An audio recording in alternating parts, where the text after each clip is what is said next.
प्रिय मित्रों, स्वागत है आपका आपके अपने चैनल स्टडी विद प्रदीप पे। यूपी ट्रिपल एस सी पेट के दूसरे प्रैक्टिस पेपर में हम लोग आज उपस्थित हैं और उम्मीद करते हैं कि इन 100 प्रश्नों में आपके कम से कम 70 से 80 प्रश्न आपको आते होंगे और आप तेज़ी से सॉल्व करके इसके आंसर बता पाएंगे। मैं स्टार्ट करूं उसके पहले मैं बता दूं कि इसके पहले हम लोगों ने सुपर ऑब्जेक्टिव किया। ऑल इन वन की सीरीज में हम लोग अभी भी आगे की क्लासेस कर रहे हैं और लगातार क्लासेस आपकी आगे बढ़ती चली जा रही है। यदि आप चैनल पर नए हैं तो चैनल को सब्सक्राइब कर लीजिए और अपने दोस्तों को शेयर कर दीजिए। आप जानते हैं कि हम बीच में बात नहीं करते, तो अब डायरेक्ट हम क्वेश्चन स्टार्ट करेंगे और जब तक 100 क्वेश्चन नहीं हो जाते हैं आप पूरे वीडियो को देखिएगा, अपने मित्रों को भी शेयर करिएगा। हम उम्मीद करते हैं कि आप अगर सही से तैयारी कर रहे हैं और आपके अंदर कुछ कर गुजरने का जज्बा है तो आप वीडियो को बंद नहीं करेंगे, कायरों की तरह भागेंगे नहीं, हिम्मतियों की तरह लड़ेंगे और 100 क्वेश्चन में कम से कम 80 क्वेश्चन का सही जवाब देंगे। अगर आप सही तैयारी करने वाले हैं और हिम्मती हैं, दमदार हैं, तो इस क्वेश्चन का सही से जवाब दे के जाइएगा और नीचे लिख के जाइएगा कितने क्वेश्चन आपके सही हैं। लेकिन अगर आपकी तैयारी अच्छी नहीं है, आप कायरों की तरह भागने वाले हैं, तो वीडियो बंद करके भाग जाइए, फिर आपके लिए वीडियो नहीं। चलिए स्टार्ट करते हैं। बात तो आपके लिए थोड़ी सी बुरी भले लग रही होगी, लेकिन सच यही है कि प्रैक्टिस पेपर आप छोड़ के भागते हैं तो आप अपना नुकसान करते हैं। आपके लिए बहुत बेनिफिशियल प्रैक्टिस पेपर हो सकता है। चलिए आगे बढ़ते हैं, तो स्टार्ट करते हैं। पहला प्रश्न आपका, चंद्रगुप्त मौर्य का पुत्र कौन था? बहुत आसान सा, बहुत बेसिक सा, फ्रंट लाइन का क्वेश्चन, लूसेंट की पहली लाइन का क्वेश्चन है। जल्दी बता दीजिए कौन था? बिंदुसार था। कौन था? बिंदुसार था। बिंदुसार सम्राट चंद्रगुप्त मौर्य का पुत्र था। बिंदुसार को अमित्रघात के नाम से भी जाना जाता है। किस नाम से जानते हैं? अमित्रघात के नाम से भी जानते हैं। और इसे यूनानी इतिहासकार लोग क्या कहते थे? जल्दी बताइए, यूनानी इतिहासकार लोग क्या कहते थे? अमित्रोचेटस कहते थे। क्या कहते थे? अमित्रोचेटस कहते थे। चलिए आगे बढ़ जाते हैं। पानीपत की दूसरी लड़ाई किन दो सेनाओं के बीच लड़ी गई थी? पानीपत की दूसरी लड़ाई कब हुई थी? 1556 ईस्वी में हुई थी। आपको आंसर बताना है। 1556 ईस्वी में हुई थी। किसके बीच में? बैरम खां और हेमू के बीच में हुई थी। बैरम खां और हेमू, यानी बैरम खां किसके सेनापति थे? अकबर के। तो किसके बीच में? अकबर और हेमू के बीच में हुई थी और जिसमें अकबर की विजय हुई थी और हेमू हार गया था, जिसे बंदी बना लिया गया था। ठीक है, चलिए आगे बढ़ जाते हैं, अगले क्वेश्चन की तरफ बढ़ेंगे। बहुत बेसिक सा क्वेश्चन है और आसान क्वेश्चन भी है। बहुत आसान क्वेश्चन रखे गए हैं। 80 क्वेश्चन से कम नहीं होना चाहिए किसी का। चलिए, सम्राट हर्ष ने अपनी राजधानी थानेश्वर से कहाँ स्थानांतरित की थी? सम्राट हर्ष ने अपनी राजधानी थानेश्वर से कहाँ स्थानांतरित की थी? सही तैयारी करने वाले हैं तो आंसर दीजिए, जल्दी बताइए। कहाँ की थी? कन्नौज की थी। क्यों किया था? राजश्री उसकी बहन जो थी, उसके राज्याभिषेक के लिए उन्होंने क्या काम किया? उसकी राजधानी, उसकी देखभाल करने के लिए उसने अपनी राजधानी को कहाँ कर लिया था? जल्दी बताइए। थानेश्वर से कन्नौज कर लिया था। क्यों कर लिया था? मैं आपको बताऊं, चीनी स्रोतों से यह पता चलता था कि, अभी भी पता चलता है, स्रोत तो वही हैं, हर्ष और राजश्री दोनों साथ साथ कन्नौज की राज सिंहासन पर बैठते थे। कन्नौज सिंहासन पे कौन? हर्ष और राजश्री दोनों बैठते थे। हर्ष ने अपनी राजधानी थानेश्वर से कन्नौज स्थानांतरित की ताकि वह राजश्री के प्रशासनिक कार्यों को पूरी तरह से देखभाल कर सके। ठीक है, चलिए। जेजाक भुक्त प्राचीन नाम था किसका? जेजाक भुक्त किसका प्राचीन नाम था? बहुत एक question UP triple S C में पूछा गया question, UP triple S C का क्वेश्चन। जल्दी बताइए, जेजाक भुक्त प्राचीन नाम था किसका? आंसर बोल दिए भाई। जेजाक भुक्त बुंदेलखंड का प्राचीन नाम था। किसका? बुंदेलखंड का प्राचीन नाम था। ऑप्शन नंबर बी आपका करेक्ट आंसर हो जाता है, बुंदेलखंड। चलिए आगे बढ़ जाते हैं। अच्छा, इसी के साथ बता दिए, चंदेल वंश के संस्थापक नन्नुक के पौत्र जय सिंह या जेजा के नाम पर यह प्रदेश जेजाक भुक्त के नाम से कहलाता था। चलिए आगे बढ़ जाते हैं। महमूद गजनवी की दरबारी इतिहासकार कौन था? महमूद गजनवी का दरबारी इतिहासकार कौन था? जल्दी से आंसर बता दिए। महमूद गजनवी का दरबारी इतिहासकार कौन था? बहुत आसान सा क्वेश्चन है। उत्बी था। कौन था? उत्बी था। कौन था? उत्बी था। महमूद गजनवी शिक्षित और सुसभ्य था। वह विद्वानों और कलाकारों का सम्मान करता था। उसका दरबारी इतिहासकार उत्बी था। उसने किताब उल जामिनी अथवा तारीख ए यामिनी नामक ग्रंथ लिखा था। किसने? उत्बी ने। ठीक है, चलिए आगे बढ़ जाते हैं। अगला प्रश्न आपका आपके सामने स्क्रीन पे, ध्यान से देखिए और आंसर दीजिए, पढ़ लीजिए, तब हम फिर बोले आगे। निम्नलिखित में से कौन सा युग्म सुमेलित नहीं है? याद करिएगा, सुमेलित नहीं है पूछ रहा है। दीवान ए मुख्तखराज, दीवान ए आमिर कोही, दीवान ए खैरात और दीवान ए रियासत। चलिए बताइए कौन था यहाँ पे? आंसर बताइए, कौन सुमेलित नहीं है? तो दीवान ए रियासत बलवन, ये आपका सुमेलित नहीं है। दीवान ए मुक्त खराज अलाउद्दीन खिलजी, राजस्व विभाग। दीवान ए मुक्त खराज किसके लिए था? राजस्व विभाग के लिए था। और कौन होता था शासक यहाँ पे? अलाउद्दीन खिलजी। दीवान ए अमीर कोही, दीवान ए अमीर कोही को क्या कहते थे? अमीर कोही कृषि विभाग को कहा जाता था। और कौन होता था यहाँ पे? मोहम्मद तुगलक, मोहम्मद बिन तुगलक, आपका सही है मोहम्मद तुगलक। और उसका दीवान ए खैरात किससे संबंधित है? फिरोज तुगलक से, दान विभाग है, फिरोज तुगलक से संबंधित है। और दीवान ए रियासत किससे संबंधित है? अलाउद्दीन खिलजी, किससे संबंधित है? अलाउद्दीन खिलजी से। और बाजार पर नियंत्रण यहाँ पे होता था, तो बलवन यहाँ पे गलत है। और ये किससे होता था? अलाउद्दीन खिलजी से। बाजार पर नियंत्रण विभाग होता था अलाउद्दीन खिलजी से, और बाजार पर नियंत्रण होता था। बहुत आसान सा क्वेश्चन धार्मिक आंदोलन से, जल्दी बताइए। वेदों की ओर लौटो का नारा किसने दिया था? बहुत बेसिक सा क्वेश्चन, फ्रंट लाइन का, जल्दी बताइए। वेदों की ओर लौटो का नारा किसने दिया था? दयानंद सरस्वती ने। किसने दिया था? दयानंद सरस्वती ने। ऑप्शन नंबर बी आपका 7वें क्वेश्चन का सही होता है। दयानंद सरस्वती का मूल नाम क्या था? तो उनका मूल नाम मूल शंकर था। मूल नाम क्या था? मूल शंकर था। 1875 ईस्वी में बंबई में आर्य समाज की स्थापना की थी। किसने? दयाराम सरस्वती ने। दयानंद सरस्वती ने। आपका ऑप्शन नंबर बी है, दयानंद सरस्वती ने, जिसका नाम मूल शंकर है। इन्होंने मुंबई में क्या की थी? आर्य समाज की स्थापना की थी। कब? 1875 ईस्वी में। प्रश्न पूछा जाता है कि आर्य समाज की स्थापना किसने की? तो आप कहेंगे दयानंद सरस्वती ने की थी, जिनका मुख्य उद्देश्य प्राचीन वैदिक धर्म की शुद्ध रूप से पुनः व्यवस्थापन करना था। 1877 ईस्वी में आर्य समाज का मुख्यालय लाहौर में स्थापित किया गया था। और इसके उपरांत आर्य समाज का अधिक प्रचार हुआ। शुद्ध वैदिक परंपरा में विश्वास के चलते स्वामी जी ने वेदों की ओर लौटो का नारा दिया था। तो आपका सही आंसर हो जाता है दयानंद सरस्वती। कौन? Dayanand Saraswati. Option number B, Dayanand Saraswati. चलिए आगे बढ़ जाते हैं। महात्मा गांधी के राजनीतिक गुरु कौन थे? बहुत आसान सा क्वेश्चन है, अब तक आपका आंसर आ गया होगा। महात्मा गांधी के राजनीतिक गुरु कौन है? जल्दी बता दीजिए। तो आप कहेंगे महात्मा गांधी के राजनीतिक गुरु कौन है? जल्दी बताइए। गोपाल कृष्ण गोखले, जी के गोखले। तो आपका ऑप्शन नंबर डी क्या हो जाता है? करेक्ट आंसर हो जाता है गोपाल कृष्ण गोखले। सुभाष चंद्र बोस का राजनीतिक गुरु कौन थे? सुभाष चंद्र बोस के राजनीतिक गुरु सी आर दास। कौन थे? सी आर दास। कौन थे? सी आर दास थे। सुभाष चंद्र बोस के राजनीतिक गुरु कौन थे? देश बंधु चित्तरंजन दास। क्या नाम था? देश बंधु चित्तरंजन दास थे। ठीक है। चलिए 1919 में जब मॉन्टेगो चेम्सफोर्ड अधिनियम पास हुआ, तब इंग्लैंड में का प्रधानमंत्री कौन था? मॉन्टेगो चेम्सफोर्ड अधिनियम के समय इंग्लैंड का प्रधानमंत्री कौन था? बहुत आसान आसान क्वेश्चन रखे गए हैं, और हम उम्मीद करते हैं कि आपके सभी आंसर सही होंगे। David Lloyd. कौन थे? David Lloyd. यहाँ पे चलिए बताइए, यहाँ पे फिर से देखते हैं। ऑप्शन में डेविड लायड नहीं दिए गए हैं, फिर से देखते हैं। लायड जॉर्ज, ठीक, George Hamilton, sir Samuel Hoare, और उसके बाद तो आपका आंसर सही हो जाता है लॉर्ड जॉर्ज। यही जो है डेविड लॉर्ड या लॉर्ड जॉर्ज जो है, यही आपके उस समय इंग्लैंड के प्रधानमंत्री थे। विश्व में कॉफी का सबसे बड़ा उत्पादक देश कौन है? ब्राजील। विश्व में कॉफी का सबसे बड़ा उत्पादक देश कौन है? जल्दी बता दिए। विश्व में कॉफी का सबसे बड़ा उत्पादक देश, मैंने आंसर पहले ही बोल दिया था, कौन है? ब्राजील है। कौन है? ब्राजील है। IFAO 2019 के आंकड़े के आधार पर शीर्ष 6 राज्य की अगर हम बात करें तो ब्राजील पहले स्थान पे आता, दूसरे पे वियतनाम है, तीसरे पे कोलंबिया है। इसके बाद के बारे में जानने छोड़ दीजिए। पहला स्थान ब्राजील का, दूसरे का वियतनाम है, तीसरे का कोलंबिया है। ठीक है, बस यहीं तक छोड़ दीजिए, आगे बढ़ जाते हैं।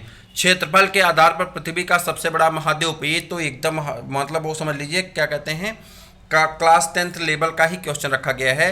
क्षेत्रफल के आधार पर पृथ्वी का सबसे बड़ा महाद्वीप आप कहेंगे एशिया महाद्वीप है। कौन सा है? एशिया महाद्वीप है। और सबसे छोटा महाद्वीप अगर आपसे पूछ लिया जाए तो बताइए कौन है सबसे छोटा महाद्वीप? तो ऑस्ट्रेलिया महाद्वीप सबसे छोटा महाद्वीप होता है। कौन सा? ऑस्ट्रेलिया सबसे छोटा है। और जबकि यहाँ पे आ जाएं, एशिया इस प्रश्न का सही आंसर है, जो सबसे बड़ा महाद्वीप होता है। चलिए अगले प्रश्न की तरफ बढ़ जाते हैं। क्वेश्चन बहुत आसान से हैं और हम उम्मीद करते हैं कि आपके सभी आंसर सही होने चाहिए। छोड़ के भागिएगा मत, पूरा डट करके दीजिए। आगे मैथ और रीजनिंग के भी क्वेश्चन बहुत अच्छे अच्छे रखे गए हैं, भागिएगा मत। रीजनिंग, इंग्लिश, सबके भी क्वेश्चन बहुत अच्छे रखे गए हैं। चलिए आगे बढ़ जाते हैं। भारत के किस राज्य में सबसे लंबी मुख्य भूमि तटरेखा है? कह रहा सबसे लंबी तटरेखा गुजरात राज्य की है। आपको पता होगा भारत के गुजरात राज्य की सबसे लंबी मुख्य भूमि तटरेखा है। और याद रखिएगा ये क्वेश्चन कई बार यूपी पूछ चुका है, आपसे भी पूछेगा, और आप आंसर गलत करेंगे तो पछताएंगे। इसलिए सभी क्वेश्चन यहाँ पे जो रखे गए हमने कोशिश कराया है कि वह क्वेश्चन आपके ऑप्शन से मैच कर रहे हों, तो ऑप्शन आप जरूर बताइएगा। और सबसे बड़ी चीज़ ये है कि यूपी ट्रिपल एससी में पूछे गए लगभग 70% क्वेश्चन इस सीरीज में आपको देखने को मिलेंगे, जो सीरीज हम लोग मॉडल पेपर के कर रहे हैं। यानी जो क्वेश्चन आपके 70% ऐसे क्वेश्चन हैं जो विगत वर्षों में यूपी ट्रिपल एससी का पसंदीदा क्वेश्चन था, उन्हीं क्वेश्चन को यहाँ पर रखा गया है।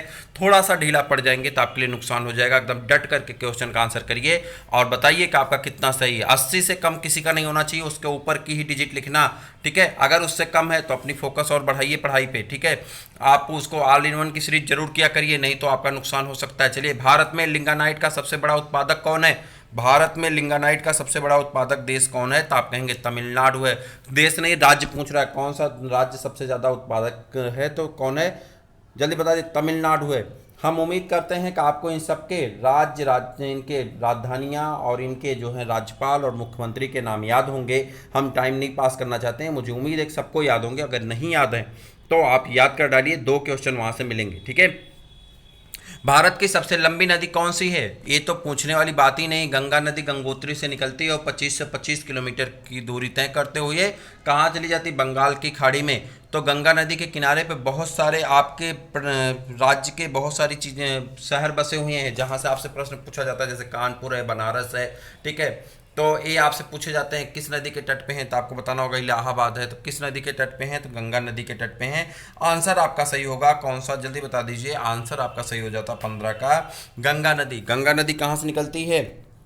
जल्दी बताइए। गंगोत्री से। कहाँ से निकलती है? गंगोत्री से निकलती है, ठीक है। चलिए, उसके बाद आगे बढ़ जाते हैं। श्वेत क्रांति का संबंध किससे है? इस तरह से आपके कई क्रांति पूछी जाती है, जैसे हरित क्रांति तो आप कहेंगे खाद्यान्न उत्पादन, ठीक है। उसके बाद आपसे पूछा जाता है नीली क्रांति, मत्स्य उत्पादन, उसी तरह से आपसे पूछी जाएगी। पीली क्रांति उसी तरह से आपसे पूछी जाती है। तो अलग अलग क्रांति के पूछे जाते हैं, लेकिन यहाँ पूछा जा रहा है श्वेत क्रांति। श्वेत क्रांति किससे संबंधित है? तो आप कहेंगे दुग्ध उत्पादन से। किससे संबंधित है? दुग्ध उत्पादन से संबंधित है। और इसके जो भारत में इसके जनक माने जाते हैं, उनका नाम वर्गीज कुरियन है। क्या नाम है? जो वर्गीज कुरियन है, ठीक है। अर्थव्यवस्था का प्रश्न रखा गया आपसे, बहुत आसान सा क्वेश्चन है। भारतीय रिजर्व बैंक का राष्ट्रीयकरण किस वर्ष हुआ था? ये तो प्रश्न किसी का गलत ही नहीं होना चाहिए, बहुत आसान सा क्वेश्चन। 1 अप्रैल 1935 को। कब हुआ गया था? 1 अप्रैल 1935 को क्या हुआ था? जल्दी बताइए। भारतीय रिजर्व बैंक एक केंद्रीय बैंक है, आप जानते हैं। इसकी स्थापना कब की गई थी? 1 अप्रैल 1935 को इसकी स्थापना की गई थी। लेकिन इसका राष्ट्रीयकरण कब हुआ था? हमसे जो प्रश्न पूछा हमें उसका आंसर देना है। स्थापना कब हुई थी भारतीय रिजर्व बैंक की? तो आप कहेंगे 1 अप्रैल 1935 को। और इसका राष्ट्रीयकरण हुआ था 1 जनवरी 1949 को। ऑप्शन में 1949 ऑप्शन नंबर सी में दिया गया है। 1 जनवरी 1949 को इसका राष्ट्रीयकरण हुआ था, जबकि 1 अप्रैल 1935 को क्या हुआ था? इसका गठन हुआ था। 1 अप्रैल 1935 को गठन हुआ था। मुझे उम्मीद है कि आपका आंसर सही होगा। चलिए आगे बढ़ जाते हैं। भारत का आर्थिक सर्वेक्षण प्रत्येक वर्ष सरकारी तौर पर प्रकाशित किया जाता है, किसके द्वारा? आर्थिक सर्वेक्षण किसके द्वारा आपका किया जाता है? तो जल्दी बता दीजिए। आसान सा क्वेश्चन है। भारत सरकार के वित्त मंत्रालय द्वारा। भारत सरकार के वित्त मंत्रालय द्वारा इसको जारी किया जाता है। भारत में सीमांत जोत का आकार क्या है? लेखपाल की भी आप तैयारी कर रहे हैं साथ में, जल्दी बता दीजिए। सीमांत जोत का आकार भी आपको बताना होगा। जल्दी बताइए, सीमांत जोत का आकार क्या है? तो जल्दी बता दीजिए, आपका आंसर क्या होगा? जल्दी से। आप कहेंगे 1 हेक्टेयर से कम। सीमांत जोत किसे कहते हैं? 1 हेक्टेयर से कम अगर आपके पास खेत है तो आप सीमांत जोत में आते हैं। किसे प्लास्टिक मनी कहते हैं? किसे प्लास्टिक मनी कहा जाता है? आपका क्वेश्चन बहुत आसान सा है। किसे प्लास्टिक मनी कहते हैं? आप मार्केट में जाते हैं, आप कहते हैं भैया मेरे पास प्रेजेंट टाइम में पैसा नहीं है। दुकानदार कहता है क्रेडिट कार्ड है? कहते हैं हाँ है। तो कहता है ठीक है भाई, क्रेडिट कार्ड दे दो, हम तुम्हें सामान दे देते हैं, बाकी बाद में हम अपना पैसा लेते रहेंगे। तो क्रेडिट कार्ड को हम लोग दूसरी भाषा में क्या कहते हैं? प्लास्टिक मनी कहते हैं। जी हाँ, क्रेडिट कार्ड को क्या कहा जाता है? प्लास्टिक मनी कहा जाता है, याद रखिएगा। निम्नलिखित में से किस अनुच्छेद में इंडिया को भारत भी कहा गया है? कह रहा किस अनुच्छेद में? तो आपके पहले ही अनुच्छेद में इंडिया को भारत कहा गया। अगर आप संविधान पढ़ना शुरू किए होंगे तो यह क्वेश्चन आपको अच्छी तरह से आ रहा होगा कि पहले ही अनुच्छेद में क्या कहा गया? इंडिया को भारत अर्थात इंडिया कहा जाता है, ठीक है। भारतीय संविधान के कितने मौलिक कर्तव्य उल्लिखित हैं? भारतीय संविधान में मौलिक कर्तव्य कितने उल्लिखित हैं? बहुत बेसिक क्वेश्चन रखे गए हैं। देखिए, मैं आपको एक बेसिक बात बताऊं। बहुत ज़्यादा परेशान होने की आवश्यकता नहीं है। आप रिवीजन अच्छे से कर लें, अच्छे से आप खाली टोटल क्लास कर लें, ऑल इन वन वाली क्लास कर लें। आप इसको जो आपका ये हो रहा है प्रैक्टिस पेपर वाली क्लास कर लें, ठीक है। और भी चैनल पे करंट अफेयर्स वगैरह बहुत सारी चीज़ें अलग अलग चैनल पे चलाई जा रही, करते रहिए। अगर आप सही से प्रैक्टिस पेपर ही कर लेंगे ना, तो मैं गारंटी से कह रहा हूँ कि आप 75+ चले जाएंगे। लेकिन मेरा टारगेट शुरू से रख रहा है कि आप 80% से ज़्यादा नंबर लाएं, ताकि आप अच्छे पदों पे और बड़ी भर्तियों में तुरंत शामिल हो सकें और आपको नौकरी, इस सरकार के चुनाव में जाने से पहले आपको नौकरी आपके हाथों में हो जाए, ठीक है। आचार संहिता लगने से पहले आप नौकरी पा जाएं, उसके बाद हो सकता है रुक जाए, सरकार का गठन होगा तो फिर आप चले जाएंगे 22 के जून जुलाई तक। तो उसके पहले आपको नियुक्ति पत्र चाहिए, तो आप अभी स्कोर अच्छा कर लेंगे तो आपको नियुक्ति पत्र मिल जाएगा। और जब नियुक्ति पत्र मिल जाएगा तो आप निश्चिंत हो जाएंगे, फिर उसके बाद आपको नौकरियां मिलती रहेंगी, आप करते रहिए चाहे जब से ज्वाइनिंग हो। तो इसीलिए हम हर बार कह रहे हैं कि आप कोशिश करिए कि 80% से ज़्यादा लाइए, ठीक है। अब बताइए, भारतीय संविधान के कितने मौलिक कर्तव्य उल्लिखित हैं? ये तो क्वेश्चन का आंसर मैं नहीं बताने वाला हूँ, आपका आंसर एकदम सही आ रहा। कितने? 51, कितने, सॉरी 11, कितने? 11। आपका ऑप्शन नंबर डी क्या है, सही होगा, ठीक है। चलिए आगे बढ़ जाते हैं। स्वतंत्र भारत की लोकसभा का पहला अध्यक्ष कौन था? बताइए भाई, कितना आसान सा क्वेश्चन है। भारतीय लोकसभा का पहला अध्यक्ष जीबी मालोंकर, आपका आंसर सही होगा, जीबी मालोंकर। जल्दी बता दीजिए, 23 का जीबी मालोंकर। ऑप्शन नंबर डी क्या है, करेक्ट आंसर है आपका। चलिए, इलाहाबाद उच्च न्यायालय की स्थापना कब हुई थी? ये क्वेश्चन देखिए, न्यायपालिका आपका रखा गया है, उत्तर प्रदेश से रिलेटेड क्वेश्चन तो पूछे ही जाएंगे, तो ये क्वेश्चन आपको बताना पड़ेगा भाई, जल्दी बताइए। 1866 ईस्वी में इलाहाबाद उच्च न्यायालय की स्थापना, इलाहाबाद न्यायालय की स्थापना की गई थी, उच्च न्यायालय की। अब इसे याद रखिएगा, ये गलत ना होने पाए, 1866 ईस्वी में, ठीक है। चलिए, नगर पालिका में महिलाओं के लिए कितनी सीटें आरक्षित होती हैं? नगर पालिका में महिलाओं के लिए कितनी सीटें आरक्षित होती हैं? 25 का आंसर बता दीजिए। नगर पालिका में जल्दी बताइए कितनी सीटें आरक्षित होती हैं महिलाओं के लिए? 1 मिनट मेरी बात ध्यान सुनिएगा, बताएं। चलिए, भारतीय संविधान का भाग 9 का भारतीय संविधान के भाग 9 के का में नगर पालिकाओं से संबंधित उल्लेख किए गए, या नगर पालिकाओं का उल्लेख किया गया, ठीक है। संविधान के 74वें संशोधन अधिनियम, 74वां संशोधन अधिनियम कब पारित हुआ था? तो 1992 में के द्वारा संविधान में जोड़ा गया, ठीक है। नगर पालिका के कुल स्थानों में 1/3 स्थान महिलाओं के लिए आरक्षित है। तो यहाँ से दो चीज़ें आपको याद रखनी है। पहला कि किस संशोधन में है, तो आप कहेंगे 74वें संविधान संशोधन में। किस भाग में वर्णन किया गया, तो आप कहेंगे 9 के का में वर्णन किया गया नगर पालिकाओं का। और इसमें कितना आरक्षण दिया गया? तो 1/3 यानी 33% आरक्षण दिया गया है। कितना आरक्षण दिया गया? 33% आरक्षण दिया गया है। निम्नलिखित में से कौन से यंत्र का प्रयोग आर्द्रता को मापने के लिए किया जाता है? आर्द्रता को मापने के लिए हाइग्रोमीटर नहीं दिया गया। अच्छा चलिए, आर्द्रता को मापने के लिए किस यंत्र का प्रयोग किया जाता है? जल्दी बता दीजिए। तो आप कहेंगे आर्द्रता मापी, या हाइग्रोमीटर से कहते हैं, क्या कहते हैं? आर्द्रता मापी का उपयोग किया जाता है। किसका? आर्द्रता मापी का उपयोग कर सकते हैं वायुमंडलीय दाब को नापने के लिए हाइग्रोमीटर। इंग्लिश में हाइग्रोमीटर कहते हैं, हिंदी में आर्द्रता मापी कहते हैं। तो यहाँ पे आर्द्रता मापी ही रखा गया है, लेकिन अक्सर आपको यहाँ पे हाइग्रोमीटर देखने को मिलेगा ऑप्शन में। तो आप याद रखिएगा हाइग्रोमीटर, HYGRO, हाइग्रो METER, ठीक है। हाइग्रोमीटर आर्द्रता मापी का उपयोग किया जाता है। चलिए आगे बढ़ जाते हैं, आगे बढ़ जाइए। आवर्त सारणी के रूप में तत्वों का वर्गीकरण निम्नलिखित में से सर्वप्रथम किसने किया था? आवर्त सारणी के रूप में तत्वों का वर्गीकरण निम्नलिखित में से सर्वप्रथम किसने किया था? आपको इसका आंसर बताना होगा, जल्दी बता दिए। 27 का आंसर क्या हो जाता? तो आप कहेंगे मेंडलीफ ने किया था। जल्दी बता दीजिए, मेंडलीफ ने। ऑप्शन नंबर ए आपका करेक्ट आंसर होता है, मेंडलीफ। चलिए, आग को बुझाने के लिए प्रयुक्त गैस कौन सी है? आग को बुझाने के लिए प्रयुक्त गैस कौन सी है? तो आपका आंसर ये बहुत आसान सा है, जल्दी बता दीजिए। आग को बुझाने के लिए प्रयुक्त गैस कौन सी है? तो आप कहेंगे कार्बन डाइऑक्साइड का लेवल बढ़ जाए तो आग अपने आप क्या होती है? बुझ जाती है, यानी ऑक्सीजन का लेवल घट जाएगा। और आग को जलने के लिए 3 चीज़ों की आवश्यकता पड़ती है। एक तो वहाँ पे पदार्थ हो, जलने वाला ज्वलनशील पदार्थ होना चाहिए, ऑक्सीजन होनी चाहिए, और जलाने वाला तत्व होना चाहिए जिससे आग जल सके। तो उसमें से अगर एक की कमी हो जाए तो आग कभी जलती नहीं है। जिसमें कार्बन डाइऑक्साइड जब आग बढ़ेगी तो ऑक्सीजन का लेवल घटेगा और आग क्या होगी? अपने आप बुझ जाएगी। तो चलिए, यूरिया किस में संश्लेषित होता? विज्ञान का क्वेश्चन है। मैंने आपको भौतिक विज्ञान, रसायन विज्ञान, जीव विज्ञान 2 पार्टों में, विश्व का भूगोल 2 पार्टों में, भारत का भूगोल 1 पार्ट में, और 1 पार्ट आज अपलोड हो जाएगा आपका। इतना हमने आपको ऑल इन वन में कराया, और जहाँ पे मैंने कई बार आपको बताया कि यूरिया कहाँ बनती है। आंसर तो आप ही बताएंगे, जल्दी बता दिए कहाँ बनती है। यकृत में बनती। कहाँ बनती है? यकृत में बनती है। इंसुलिन, इंसुलिन ये भी मैंने आपको कई बार बताया, अग्न्याशय से निकलने वाला एक हार्मोन है जिसे हम अग्न्याशयी हार्मोन कहते हैं। अग्न्याशय के बीटा सेल से इंसुलिन निकलता है, तो अग्न्याशय आपका मिल गया, जिसे पैंक्रियाज कहा जाता है इंग्लिश में। ठीक है, अब चलिए ये थोड़ा सा आपका क्वेश्चन है, थोड़ा सा मैथ का है, और इसे ध्यान से आप देखिएगा, पढ़िएगा और इसको सॉल्व करिएगा। अंक गणित बीच में है, उसके बाद आपका ग्राफ चार्ट भी है, तो उसको भी करेंगे। एक क्वेश्चन देखने में तो कठिन लग रहा है, लेकिन है बहुत आसान। तो आप देखिए, इसका आंसर बताइए, जल्दी से बता दीजिए इसका आंसर क्या हो सकता है। एक संख्या अपने व्युत्क्रमानुपाती के 58 गुना से 3/4 बड़ी है, वह संख्या कौन सी है?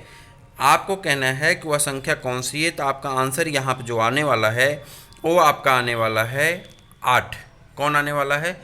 8 आने वाला है। ऐसा क्यों है? तो कह रहा है कि कोई संख्या अपने व्युत्क्रमानुपाती से कितना 58 गुना बड़ी है, 58 गुना से 3/4 बड़ी है, वह संख्या क्या है? तो आपको बताना है उसका आंसर क्या सही होगा। उसका आंसर आ जाता है कितना? 8 आ जाता है। सॉल्व कैसे करेंगे ये मैं आपको बता दूं। पहले आप करेंगे, संख्या रखेंगे, संख्या का मान क्या होगा? यक्स होगा। ठीक है, माइनस कर देंगे 58 बटे क्या करेंगे? 58 बटे यक्स कर देंगे। ठीक है, व्युत्क्रमानुपाती है ना, 58 बटे यक्स कर देंगे, इक्वल क्या कर देंगे? 3/4। अब इसी को आपको सॉल्व कर लेना है। जब इसको सॉल्व करेंगे ना, तो ये यहाँ जाएगा, तो ये हो जाएगा यक्स स्क्वायर माइनस 58। ठीक है, आप लिखिए x इक्वल टू 3/4। फिर इसको जब हम इधर ले जाएंगे तो ये एरो लगा लीजिए, ये यहाँ पर आ जाएगा, तो हो जाएगा 4x स्क्वायर। ठीक है, 4x स्क्वायर, ठीक है, माइनस 3x इक्वल टू 58।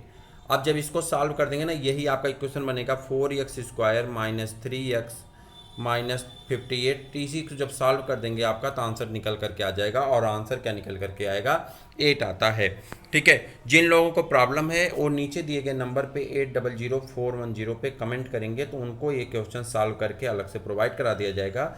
ठीक है, मुझे लगता है कि सबको आ गया हो। मैं एक क्वेश्चन आपका बनवा देता हूं, तो उसके बाद आप सॉल्व कर लेंगे। द्विघात समीकरण के माध्यम से आपको सॉल्व करना है। फिर से मैं बता दूं एक क्वेश्चन क्या आएगा। एक क्वेश्चन आपका फाइनल इक्वेशन जो बन करके आता है 4x square minus 3x minus 58 equal to 0। जब इसे आप सॉल्व करेंगे तो ये हो जाएगा 4x स्क्वायर, ठीक, माइनस 32 प्लस क्या 29x माइनस 58 इंटू 4।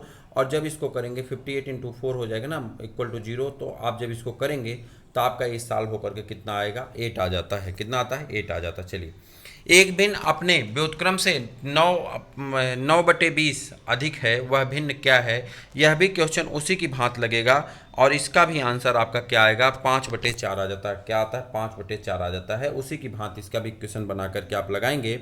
माना की संख्या क्या है? 1/x है। ठीक है, उसके बाद आप कहेंगे x माइनस 1/x बराबर क्या हो जाएगा? तो आप कहेंगे इसका 9/20 हो जाएगा। अब इसी को आप सॉल्व कर लेंगे तो आपका आंसर निकल करके आएगा। जो सही आंसर होगा वो 5/4 आपका आंसर निकल करके आ जाता है। मैं आपको बता दूं इस तरह के क्वेश्चन होने की संभावना बहुत कम है। हालांकि भिन्न का प्रश्न है, आपसे पूछा जा सकता है, लेकिन यूपीटीपीएससी की प्रवृत्ति में इस तरह का क्वेश्चन 1-2 बार पूछा गया है, वो भी ग्रेजुएशन लेवल के पेपर में। आपसे ऐसे प्रश्नों की उम्मीद नहीं की जाती है कि इतना इस तरह से बहुत बड़ा एक क्वेश्चन बन करके आपका सॉल्व होगा। इतने बड़े टफ क्वेश्चन की उम्मीद आपसे नहीं की जाती। ठीक है, तो आप परेशान ना हो, आसानी से करते रहें। देखिए, वह न्यूनतम संख्या ज्ञात कीजिए जो 18,265 से घटाए जाने पर और उसे पूर्ण वर्ग बना देती। कह रहा वह संख्या को आपको ज्ञात करना है जो 18,265 से घटाए जाने पर उसे पूर्ण संख्या बना देती है। ठीक है, अब आपको बताना है किसको कैसे निकालेंगे। अब इसको निकालने के लिए आपके पास 2 फार्मूले हैं। पहला फार्मूला तो है कि हम इसका पूरा वो कर लें, क्या कहते हैं, वर्गमूल ले लें। वर्गमूल लेने के बाद जो संख्या नहीं कटती उस संख्या को हम क्या करें, रख करके इसका आंसर निकाल लें। जैसे अगर हम इसका वर्गमूल लें तो इसको वर्गमूल लेने का एक मैं तरीका आपको बताता हूँ। जैसे 182 ना, तो 182 को ऐसे लिख लीजिए, कितना, 182 को, और ऐसे कर दीजिए ये 65 रहने दीजिए, इसको कर दीजिए। अब इसको कह रहे हैं कि ऐसे निकाल लीजिए, तो ऐसे जब आप निकालेंगे तो ऐसे आप संख्या होनी चाहिए, जैसे अगर 14 रखेंगे, 14 क्या करेंगे, वह संख्या रखेंगे जो 182 से कम हो। स्क्वायर आपको याद अगर होगा तो आप कहेंगे 13 तियाँ क्या होगा, 13 तिरहिया 169 होता है, तो 169 आपका हो जाएगा। और उसके बाद इसके लिए आप 65 के लिए अब आप संख्या चूज करना शुरू करेंगे, तो आपका क्या आ सकता है, पंचम 25 हो सकता है। तो अगर आप यहाँ पर जाएँ तो उसके ऊपर जाएंगे 749 हो सकता है। ऑप्शन में देखिए 7 ऑप्शन नहीं है, 68 होगा नहीं डायरेक्ट, ठीक है। तो आपको मजबूरी है कि आपको आंसर 5 के अकॉर्डिंग ढूंढना है। तो आप क्या काम करेंगे, इसको निकालेंगे और कहेंगे भैया अगर 40 घटा दें तो ये हो जाए कितना, 182। तुक्का लगा दें, क्या तरीका मैं बता रहा हूँ। एक देखिए, मैंने कहा कि इसको एक 13 से कर देंगे, डायरेक्ट करिए, 13 तिरहिया क्या होगा, 169 हो जाएगा। मेरी बात को ध्यान सुनिएगा, 169 हो गया। 169 करने के बाद यहाँ आप घटा लीजिए 169 को, और जब 169 को घटा लेंगे तो आपका आ जाएगा कितना, यहाँ से 3 आ जाएगा और यहाँ से क्या आ जाएगा, 1 आ जाएगा, 6 5, ठीक है। और इसमें जब 13 जोड़ देंगे तो हो जाएगा 200, ये 26 हो जाएगा। आप 26 को जब करेंगे ना तो ये 26 को अब इतना ले जाइए कि कट करके कितना आ जाए, तो यहाँ पे आप 5 बार जब ले जाएंगे पंचम 25 हो जाएगा। और उसके बाद 5 छक्का 30 और 25 का 5 हुआ था, 30 2 32 हो जाएगा। और फिर करेंगे 5 दूनी 10 और 3 13। अब जब इसको माइनस कर देंगे तो यहाँ आप देखिए ये 1365 है, 1365 है, और ये नीचे वाला कितना है, 1325 है। और जब इसको घटा देंगे तो यहाँ पे आपका 40 का अंतर दिखाई पड़ेगा। तो वही कह रहा है कि अगर कितनी संख्या को घटा दिया जाए कि आपका आंसर पूर्ण वर्ग बन जाए, तो आप कहेंगे 40 को घटा देंगे तो आपका आंसर पूर्ण वर्ग बन जाएगा।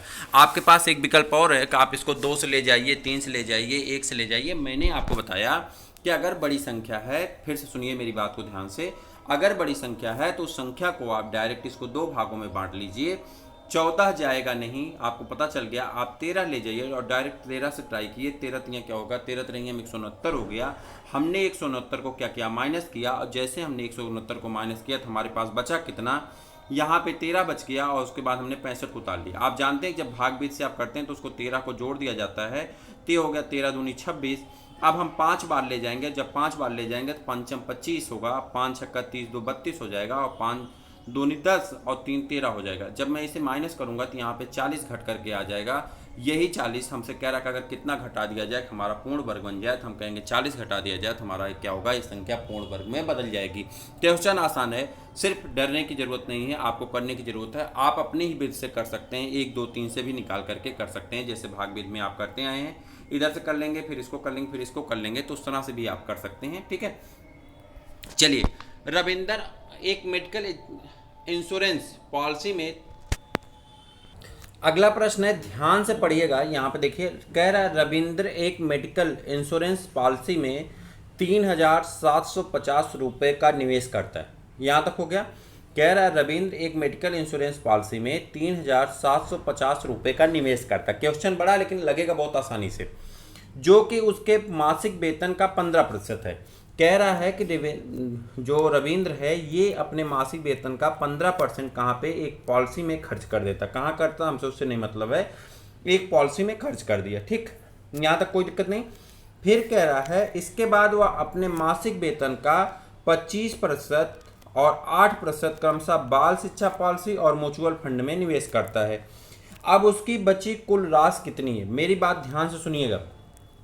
कह रहा है उसकी बची कुल राशि कितनी है, तो मैं आपको बताऊं, सबसे पहले तो यहाँ पे एक क्लू दिया गया है, जिस क्लू के माध्यम से आप ओपन कर सकते हैं। 15% बराबर कितना होता है, 3750 रुपये कितना होता है। तो 1% बराबर क्या होगा, 15 से काट देंगे, 15 दूनी 30, 15 पचे 75, और उसके बाद क्या हो जाएगा आपका, तो ये हो जाएगा आपका टोटल कितना हो जाएगा, जल्दी बताइए, 25,000। चूंकि इसको काटेंगे तो 100% बनाएंगे, और जब 100% करेंगे 250 से हो रहा था, 2 जीरो बढ़ा देंगे, यानी 100% उसकी सैलरी जो है वो कितनी है, जितना वो कमाता हो, 25,000 रुपये कमाता है।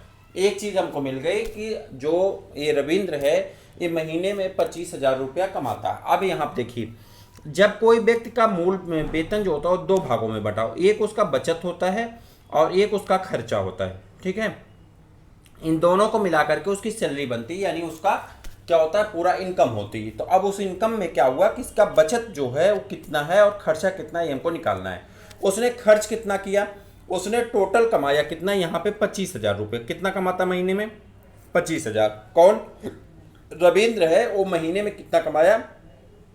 25,000 कमा लिया। अब कह रहा है कि उसका बचत कितना है, यानी कुल कितना बचा। ठीक है, उसने खर्च क्या क्या किया, तो उसने 15% खर्च किया। ठीक है, यहाँ पे 25% खर्च किया। ठीक है, फिर उसने खर्च किया 8%। कितना? 15, 25 और 8। अगर इसको हम जोड़ें तो 15, 25 होता है 40 और 8 48, यानी उसने टोटल 48% खर्च कर दिया। 100% का 48% खर्च कर दिया, तो बचा कितना? 52%। ठीक है, तो बचा ही तो हमको पूछ रहा है कि बचा कितना है, तो हम इसका 52% निकाल देंगे। तो हम करेंगे 25,000 का 52% कितना होगा, तो हमारा निकाल लेंगे। तो अगर 100% बराबर कितना होता? 25,000 होता। कितना होता? अभी मैंने आपको निकाल बताया था। 100% बराबर कितना हुआ? 25,000। तो 52% बराबर क्या हो जाएगा, तो आप कहेंगे 52% बराबर हो गया 25,000। इसको हम क्या करेंगे? 25,000। ठीक है, 25,000 को हम क्या काम करेंगे? गुणे 52 और बटे क्या कर देंगे? 100 से गुणा भाग कर देंगे। तो जब इसको मल्टीप्लाई करेंगे तो हमारे पास जो बच कर आंसर आएगा, इसको मल्टीप्लाई करने के बाद 13,000 आ जाएगा। ठीक है, 52 से करेंगे तो 52 शून्य शून्य, 52 पच्चे कितना हो जाएगा? 50 पच्चे 250, 52 पच्चे 260 के शून्य, 52 दूनी कितना हो जाएगा? 104 और 60 उधर से, तो टोटल आपका कितना हो जाता है? 13,000 रुपये। 13,000 रुपये को उसने क्या काम किया? बचत किया। तो आपका आंसर क्या हो जाता है? 13,000 रुपये। फिर से करते हैं, फिर से मैं बताऊं, ध्यान सुनिएगा। बहुत आसान सा क्वेश्चन है। इस तरह के क्वेश्चन आपको देखने को मिलेंगे। डाटा एनालिसिस ज़्यादा रहेगी, लेकिन आपको कठिन नहीं होगा, आसान होगा। बस थोड़ा सा दिमाग लगाएंगे, क्वेश्चन हो जाएगा। देखिए, कह रहा है जैसे आप मान लेते हैं कि आप महीने में 25,000 रुपया कमाते हैं। उसमें से मैंने कहा 3700 रुपये आपने एक पॉलिसी खरीदी थी, उसमें खर्च कर दिया इंश्योरेंस में। उसके बाद आपने 25% क्या काम कर दिया? 25% और 8% अलग अलग जगह पे आपने इन्वेस्ट कर दिया। ठीक, तो टोटल आपने 48% रुपया खर्च कर दिया। अब आपका बचा कितना? 52%। जो 52% बचा, वही कितना बचा वही हमको बताना है, यानी 25,000 का हमको 52% निकालना था। कुछ मित्र सोच रहे होंगे 25,000 कहाँ से है। देखो भाई, यहाँ पे क्लू दिया 15% इसके बराबर है, सॉरी 15% किसके? इसके बराबर है। तो 15% इसके बराबर है, तो 100% किसके बराबर होगा? 25,000। हम इसको निकाल लिए थे, कितना आया था? 25,000 आया था। ठीक है, चलिए आगे बढ़ जाते हैं।